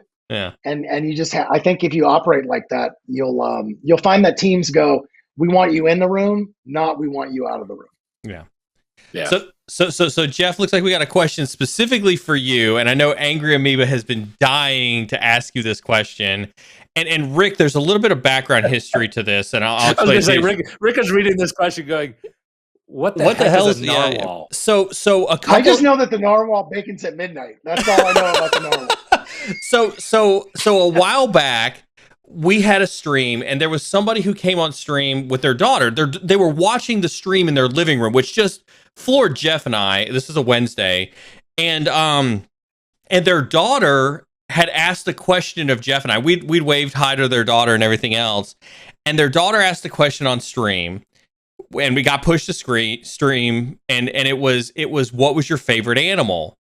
And Jeff immediately, without hesitation, goes narwhal. And I just had this look on my face, which was like, is this Jeff just made up an animal? Did you just make that up? Like, is that real? And I did. I Googled it on stream. What got worse is when I described what it was, Neil still thought I was making it up. I did. I thought he was making it up. I had to go Google a narwhal on stream. And sure enough, that the narwhal, and when the reference to this question, right, is, so at that same stream, we were talking about OODA loops, which you'd appreciate that. OODA loop has been, I think, is critical to what we're doing in cybersecurity. And so we posted a community challenge asking people to design an OODA loop mascot, because we had a really, really good conversation on OODA loops. It was really, and now, like, you see people, like, I've seen LinkedIn messages, I've seen like Discord messages where people like, now I'm seeing OODA loop everywhere. Now I'm thinking about my OODA loop, and I'm really applying it to everything I do, which is awesome. And so one of the winners of the mascot, you see everybody spamming it now over in chat on the screen. Yeah. Is the winner of the challenge? We did a challenge for people to design a OODA loop mascot. Somebody designed a narwhal in a hoodie, and the logo on the hoodie is an OODA loop. It was outstanding. It was outstanding. That's amazing. And it's on our merch store. You can hit !merch and actually get a hoodie with the narwhal on it. We had two winners. We had Angry Amoeba had designed the narwhal that you're seeing on screen. And then you can kind of see the other one, which is like a warrior princess, cyber princess thing from Code, who designed the other OODA loop mascot. So Jeff, back to the original question: did you ever? I never. No. Like, favorite animal, talking about OODA loops, and it was awesome. Would you go back and change that conversation at all? No. Rick's just surprised I knew what the heck an OODA loop was to talk about it. He did good. No, Rick. Now I'll give Jeff credit. I quizzed him the week later, and I said, "Do you remember what the OODA loop was?" And he did actually was able to respond with what the OODA loop was, so it did stick with him. Perfect. But one of the things that I will share, and I continue to share this, is that same roundtable where I go brief these executive leaders. I talk about the OODA loop, and I talk about how important it is in our cybersecurity decision process, because I do think that that's one of those military things that, like, I think carries over very, very well to cyber strategy, and I think it's something that SOCs don't do enough of. No, I think you should just incorporate that into your life. Yeah, absolutely. I'm gonna walk out this room at the end of the stream. I'm gonna tell Carmen that that her OODA loop is too big. That might not go. My well. OODA loop's broken right now. Can we strike that from the record? Yeah. That will not make it in the edited. That will not make it into the edited one. So Miss Root is one of our many females that we have on stream. We try to highlight those. We have a lot of females that participate on the stream, which I'm super excited to see as well. And so Miss Root, she's from South Africa too. She is crazy. She's on Discord all the time. She's on the stream every time. She's amazing. Question for the guest: if you could train people, would you rather train them in blue team roles or red team? Mhm. Whew. So that's a tough one. I'll jump in on this one because I'll just personally relate to this one.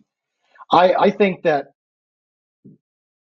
if I had not understood red team tactics as much as I did building defensive stacks, I don't know that I could have had the same amount of success. So speaking personally, I think it's important to understand how attackers think and how they execute what they do. I don't necessarily think that means you have to go sit as a red teamer for 3 or 4 years to do that.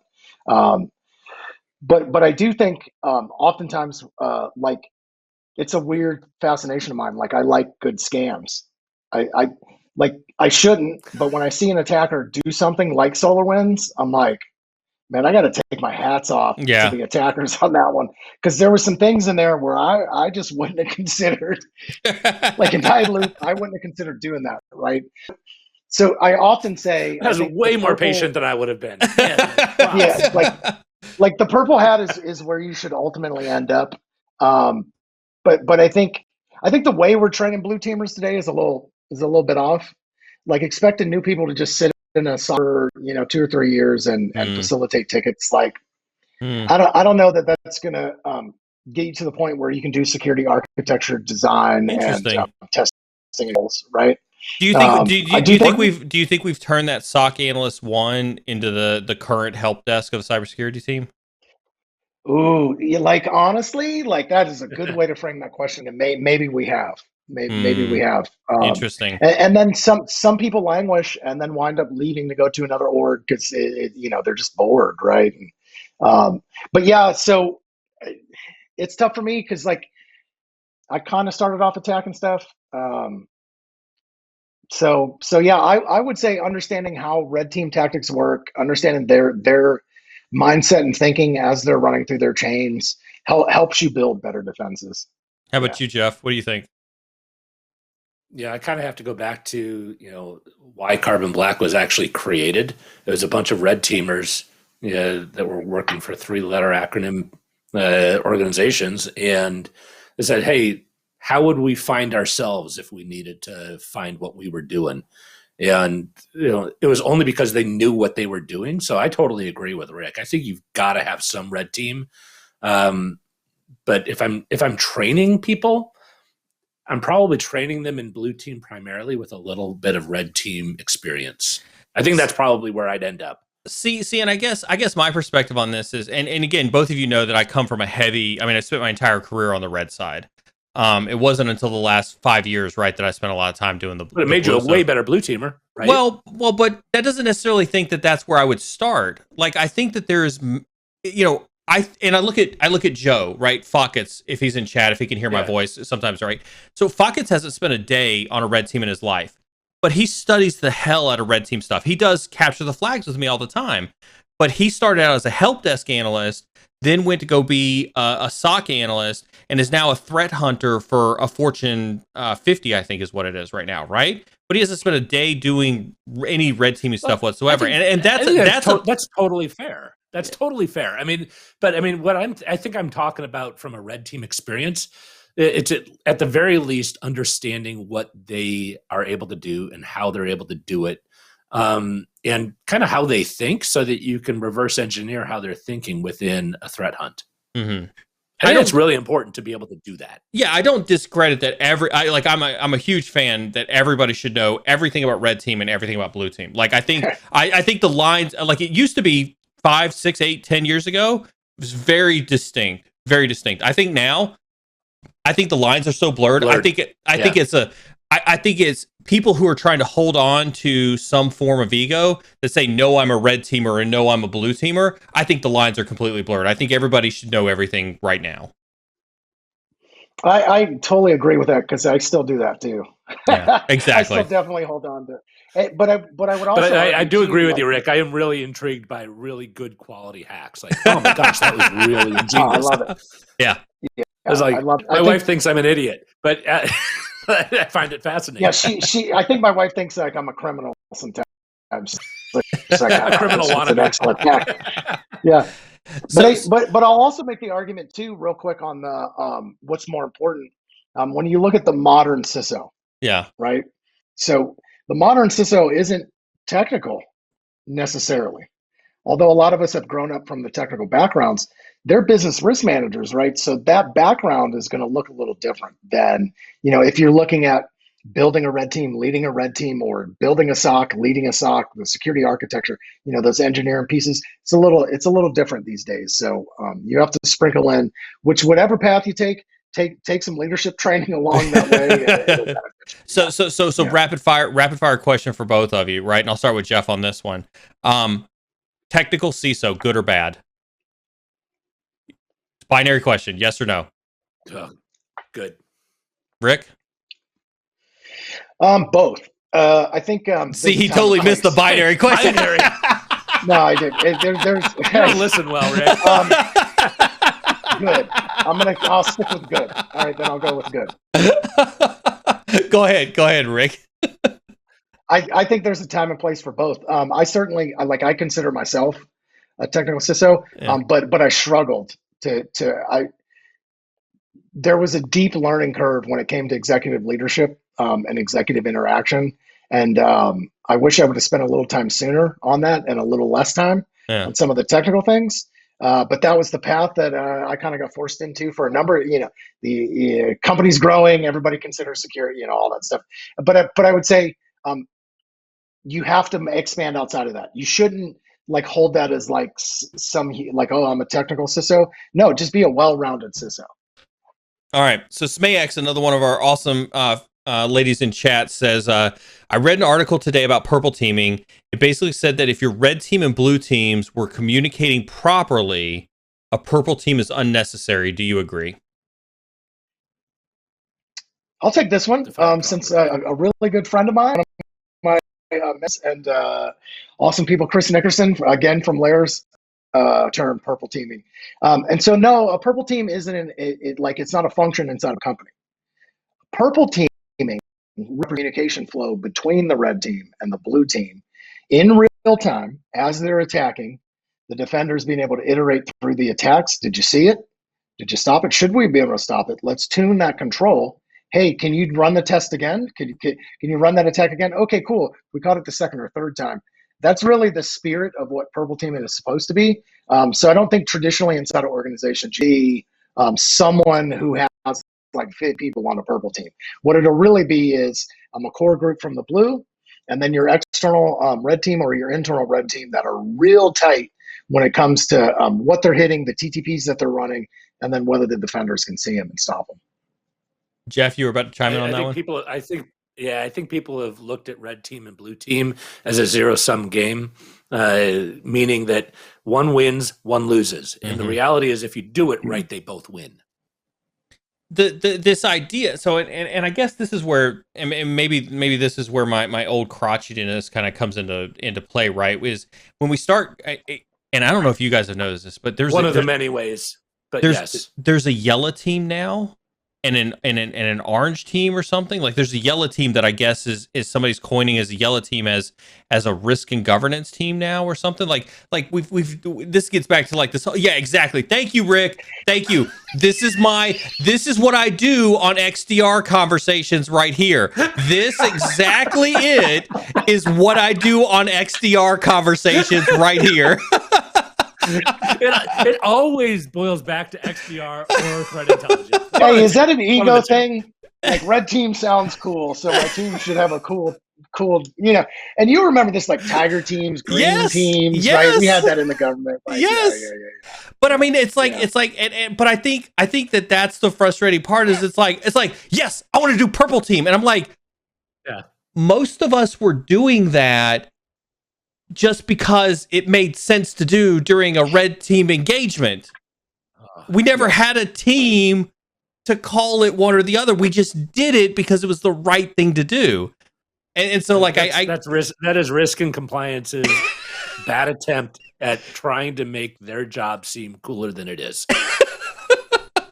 Jeff said it, not me. Oh, so I'm sorry. Was there that it out is. loud? There I thought it that is. was my inner voice. Oh, Chad is on you now. Chad is on you now. I don't hate on. No, hold on. I want to distinguish. I don't hate on GRC teams. That is. Look, I used to listen. I was a CISO for a GRC company, right? So no, like everybody has their role. It's just like I don't have that big of an ego that I would rename my team from like SecOps to we're the magenta team. Like it's just weird to come up with a new team for no reason. Like I don't know. Yeah. We already have a thing we call GRC. Like just call it. Everybody knows what that is. It's fine. Yeah. I think the message here, if I were to summarize it for SMAX, right, is a purple team isn't necessary in any organization. It's fix the process, right? We go back to the old, the reason this is Old Guy Wednesday, right? People, process, technology. Nowhere in there do we talk about like whether it's a red team or a blue team or a purple team. The process is when you conduct a red team engagement, are you sitting right next to your blue team and you're talking to them about your hacking? Let's take red and blue out of it. If you're a penetration tester and you're sitting next to your IR analyst, are you both looking at Splunk and looking for the alerts to go off when you run Metasploit, right? So, Neil, would you find incremental value as a security organization in instead of just hiring for a red team exercise, saying, "Hey, I want your red teamer to come in and open book hack our company so that we can see what you're doing and where we fail." Like it seems like that would be a no-brainer. When I was at a company that doesn't have internal red teams, that would be hugely valuable. When I led pen testing teams at PwC 5 years ago, one of the engagements we did, that's exactly what we did. Right? When we went on site, we said, we're going to sit in your SOC with this particular client, and we ran our internal pen test literally right next to our SOC, right next to their SOC. And we did that right next to them. It was penetration testers and IR folks. And it was insanely beneficial. The CISO loved us for it. The CISO was like, I'm sure they're like, why are we not getting that alert right there? Yeah, exactly. Why is that not showing up? That is exactly the conversation that happened in real time, which was, what exactly did you just do? Because we didn't see that at all. And we fixed it. Which is the value. We literally fixed that right on the spot on their alerting. Yeah, because the beginning of pen testing was, here's a report. It's a PDF. Yeah. We're going to make you look real bad. I'm going to give you all the passwords that your company uses. I'm going to tell you all the ways. And then people would have like shame, like they'd be ashamed and feel almost like a victim, right? And so it was like, well, wait a second, that's not effective. Plus, organizations had the capability to fix like 2 of those findings over a year. Yeah. So then the next year you bring them back in, they're running the same stuff you did, and it's like you haven't really moved the needle on that. Back to the point, purple teaming is a concept. Yeah. It's the communications, it's the people that are involved on both sides. And Jeff, to your question, there is value into doing that, and certainly some organizations are do it, but some people fundamentally have some other issues in their IT stack that probably don't want attackers to just come in and knock stuff over. So IT sort of has to be ready for you to get to the point on that. If you do it too soon, they're going to hate you because you'll knock over a bunch of production servers, right? But once they're mature enough, then yeah, I say like bring them in and let them have at it. Yeah. So ICSI Cybering, which I want to say thank you very much for subscribing 6 months in advance. Thank you so much for showing that much faith that you love the quality of stream. Thank you so very much for that. I really do appreciate it. What it sounds like wants to counter with a thought-provoking concept here, but do you think the primary red team experience sets you back in any way in regards to being well-rounded? Back to the red team or blue team first conversation. Yes. Like personally speaking,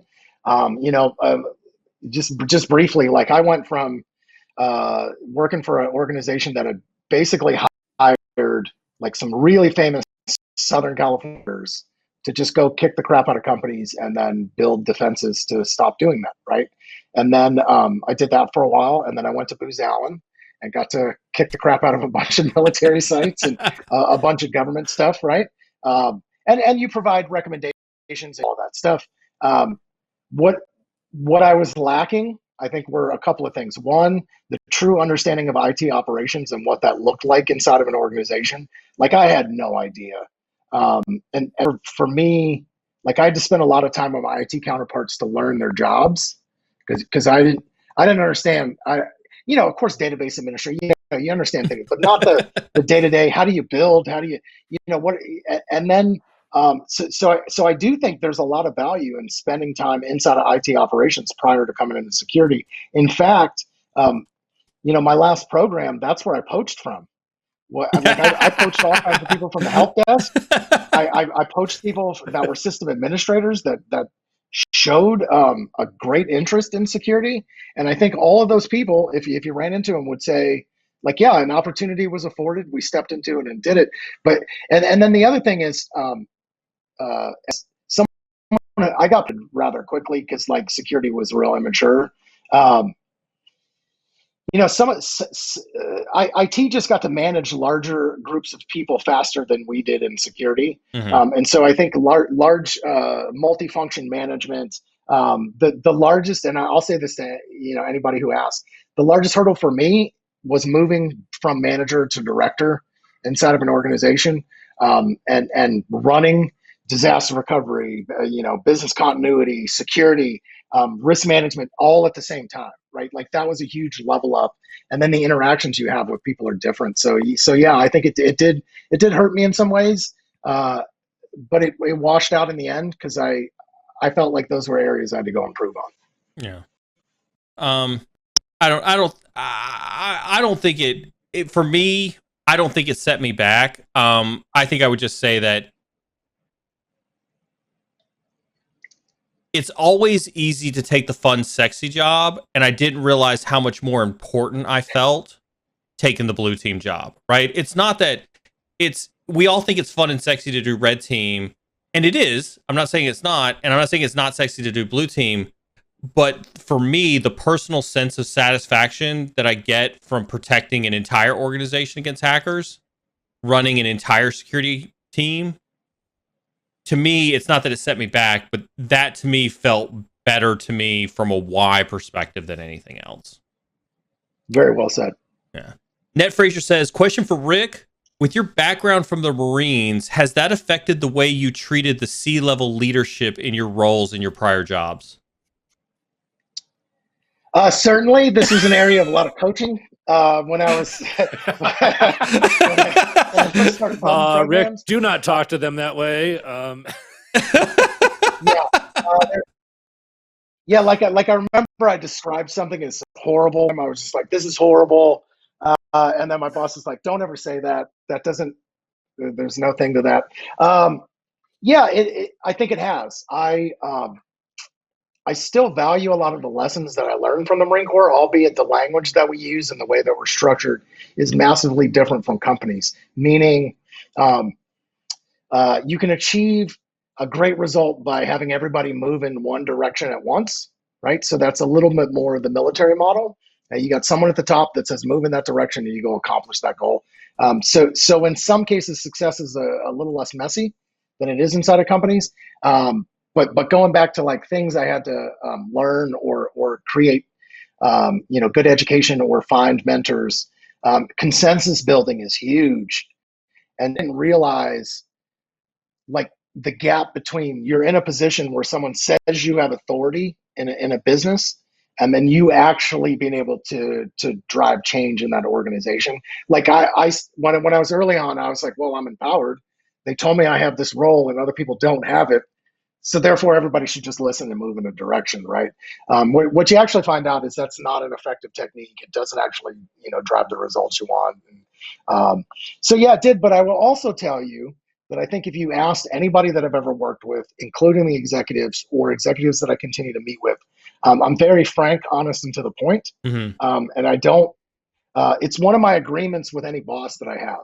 And pardon my French, but I tell every boss like two things I won't do is I won't let you down, and I won't bullshit you. And I feel like every boss has valued that. The fact that I'll just walk in and say, look, I think these are the areas for the opportunities to improve. Yeah. This is where it doesn't look so good. And you would be shocked the number of people that don't get actual scoop inside of a company that are leading functions. And so I felt like part of my value to my leadership team was to bring them the real ground truth as far as I knew it. So super fast, like rapid fire question. What was the one thing that was the hardest for you to learn coming out of the Air Force into the private sector? Or not the Air Force, sorry, the Marines. Sorry, I put you up on I put you up on a pedestal there. Sorry about that. This is going to be like a cat fight here soon, isn't it? You guys don't get crayons in the Air Force. You like crayons. I had to remap my entire language. Yeah.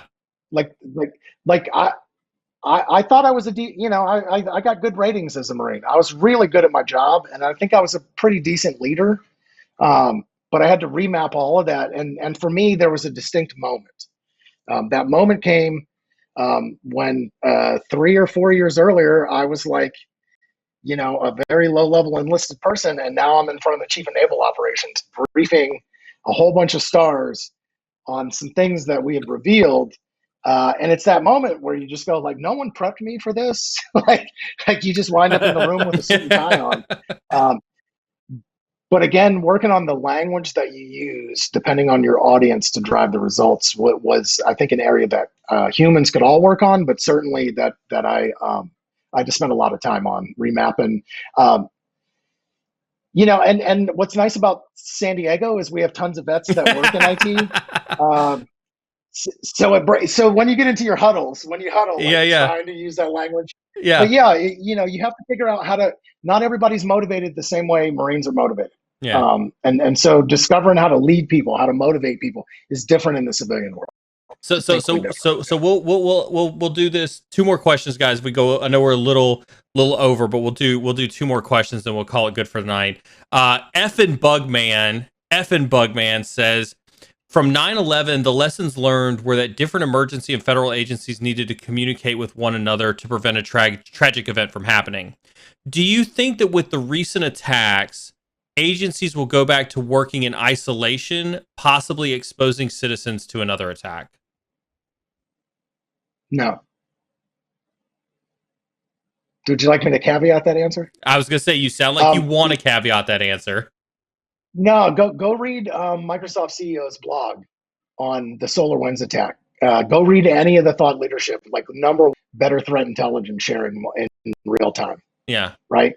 So I think what we're trying to do is apply lessons that we learned, from that real world devastating attack to cyber. And I believe the last 2 events will be the precipice to do that. Okay. How about you, Jeff? What do you think? I'd agree.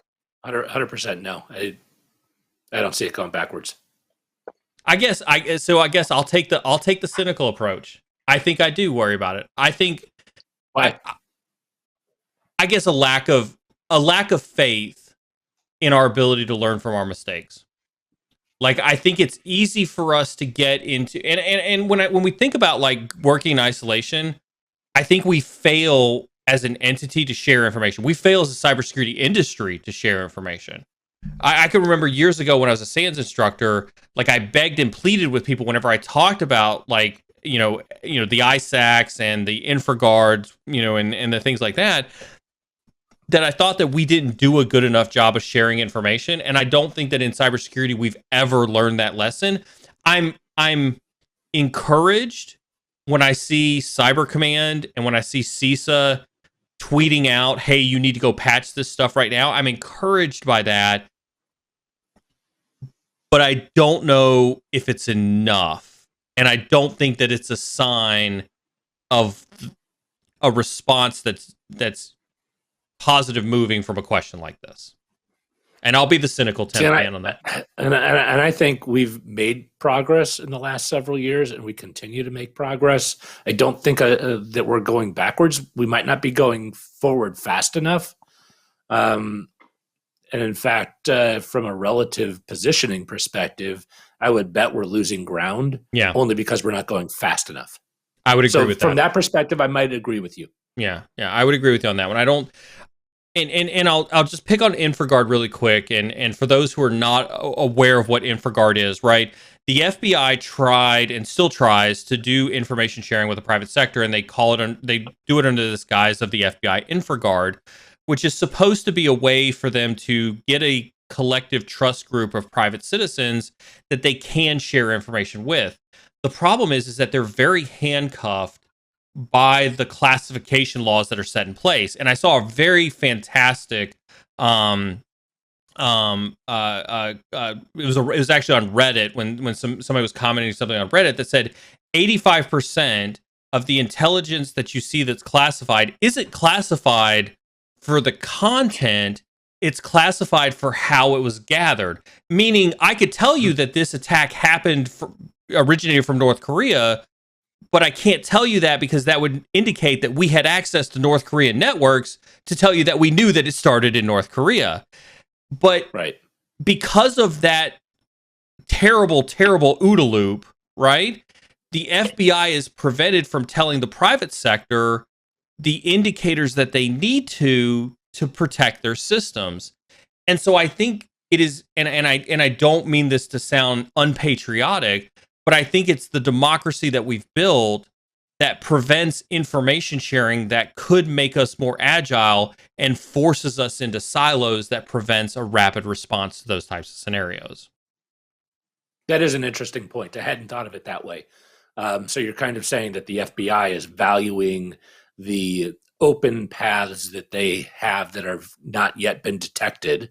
They're valuing that at a higher level than the company's securities that they're supposed to be protecting. They're legally obligated to protect the law around classification, which prohibits them from telling you, which is why they'll show up at your door with a Post-it note that says like, hey, here's an IP address. You should probably go take a look at this and see if it's in your logs anywhere. But they can't tell you anything else. They can't tell you, the hash of a piece of malware. They can't tell you the dates when it happened. They can't tell you, much of anything else because they're prohibited from telling you that stuff because of the classification laws that are in place. Yeah. And I think it's my counter to that would be that this happens all the time. And like commercial entities just decide like, we're not going to wait around for it. Right. So I used to heavily bash, I wouldn't say heavily bash, but ISACs in particular. There's two in particular that I've been impressed with over the last couple of years. And I can only speak to them because I work with them more frequently. But what's happening with information and threat sharing from a financial perspective in the FS ISAC, I have to applaud. And then the new direction the health ISAC has taken from a threat intel sharing perspective is awesome. I'd like to see it all modeled like we do on our user exchange, which would be amazing. And then maybe we standardize on a threat intel platform. But I'll only take that so far. But I do think some of the individual ISACs have sort of changed the way they're calling that intelligence for sure. But it would be nicer to not classify as many things. Yeah, exactly. Pawn Muncher coming through with the question: if the over/under for the number of Microsoft Exchange servers compromised in the last week is at 1 million, do you take the over? So I guess asking, what do you think is do you think 1 million is the base, or you think 1 million is the ceiling? It's the base. I'm gonna take the under. No one will be able to prove it. Jeff, no with the cynical. one's going to be willing to disclose it, so it's going to be under, but it will actually be over. That's what I'm saying. Oh, interesting, Jeff. Oh, interesting. That's a good point. Are we talking? I'm gonna take the over. Are we Look, Rick went with the arm cross. Rick is really thinking about this one. Rick arm crossed that one. Holy cow! That's a good point. This is an arm cross. I didn't calculate that. Oh, yeah. I didn't calculate it into my under. However, I'm still going to take the under because Vegas, to your point, would factor that in and put the line at the under. So, yeah. Yep. Oh. I don't know. Never bet and against also, people smarter than I still you. can't buy that every shop is dumb enough to leave 443 open to the internet. Like I can't buy that. Like it would hurt me. Come on, Rick. You're smarter than that. You got way too much faith in people. I know. You are so much smarter than that. I should be more cynical. That's you going, I don't want to believe it. I know it's true, but I don't want to believe it. Yeah, see, I don't even classify that as cynical. That's just reality. I said about those security cameras, I was like, it's so basic it hurts. Yeah. Like it's basic it hurts. Like, yeah.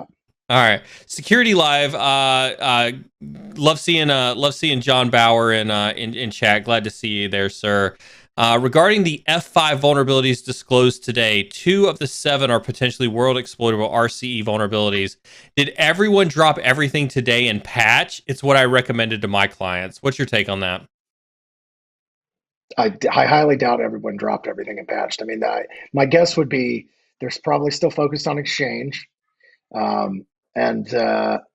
Look, you got to count for things like change and configuration management when it comes to patching. And yes, most large organizations are going to have an emergency patch process. But when you're talking about F5, like, dude, that's your WAF, that's your load balancer, all your production app behind that. It's doing, SSL offload. You can't just go and upgrade that. Yeah. Right. So hopefully everybody has production, dev, testing, QA, F5 represented in all of those. But no, my guess would be like we're still going to be patching that in a year. Some shops. Like, again, I wish it wasn't that way, but it is. Jeff, any thoughts on this that you want to weigh in on? Yeah, even with the fastest of organizations, it's hard for some to get under 7 days, even in an emergency. No, I think this goes back to Rick, what you said at the beginning of the stream, right? Which is like people are getting kicked in the teeth, vulnerability, release after release after release after release. I think this is representative of potentially, if I were to be ever so bold, what could potentially be seen as like a breaking point for how fast cyber war could come at us and how unprepared we are despite our 10 to 15 years of efforts of trying to build cybersecurity. So here's the cynical Jeff's question following up on this. Is all the crap that we're seeing right now just testing and pinging to see what reaction time is, just like the bank robbers do? Like, is that what's going on in our cyber war right now? Or is it actually just individual siloed events? I think if you're not, and I'll put this on the table and see who picks this up. I think as of January 1st, 2021, after SolarWinds, if you're not thinking, I don't care what vertical you're in, I don't care the size of the shop you're in, if you're not thinking about the fact that you're in the middle of a cyber war, you're a victim. You're a casualty in this cyber war. Yeah, and Jeff, I would comment on what you said there. I'm trying to think of the year I started saying this. I think it was 5 years ago.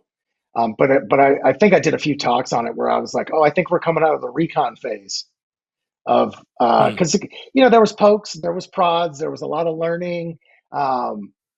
But look, and you And know, this you has can been now point the back to active certain testing events. phase. What phase do you put us in now? Yeah, yeah, like we're in the active exploitation and exfiltration phase. Like, Are but we? Are if you we? We're not Are yet measured, in you the know, we own you and you're screwed phase, but are it's we getting in the? Are we close. miter attacking our industry from a maturity perspective now?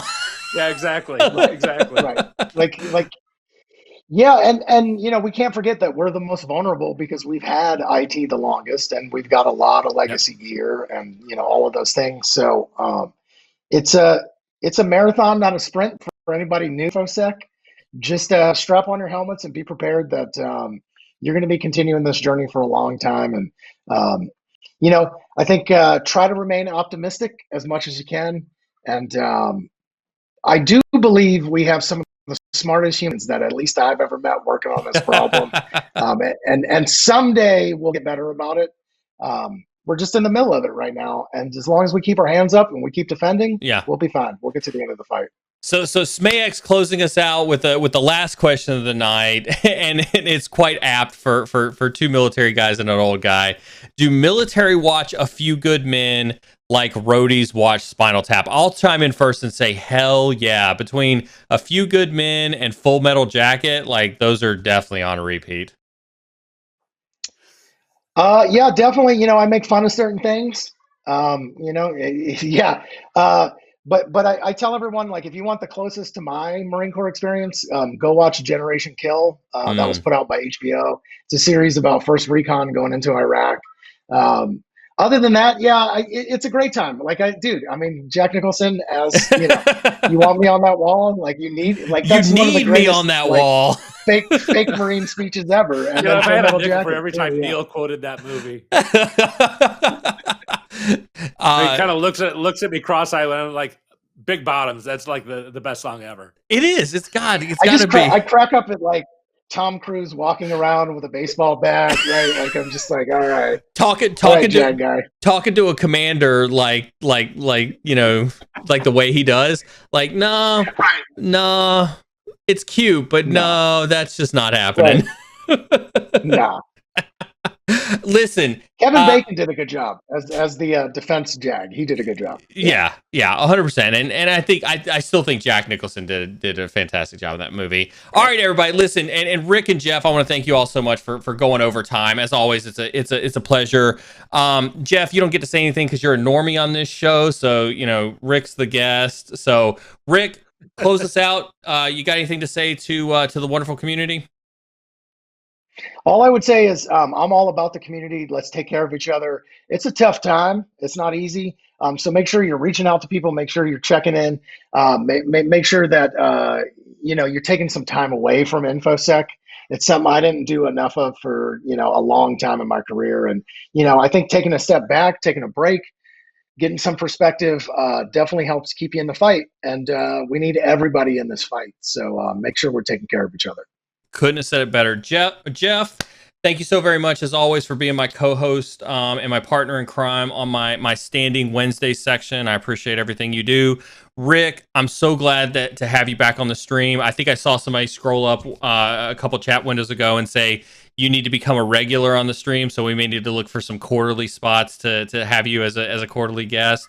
I want to say like Rick, I thank you so much for every single time you come on the stream, from me to you. The last time you came on the stream, and this is just for everybody in the community to understand, the last time Rick was on the stream, I think our average viewership was about 21. And I can say that when I'm looking over at the number of concurrent viewers now, we've got about 155 concurrent viewers. We peaked, I think, at about 179 a little bit earlier in the night.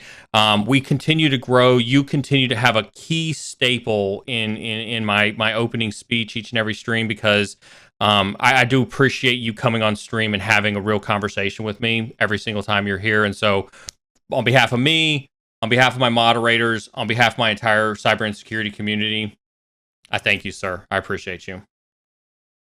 I appreciate you and what you're up to, for sure. All right. Neil.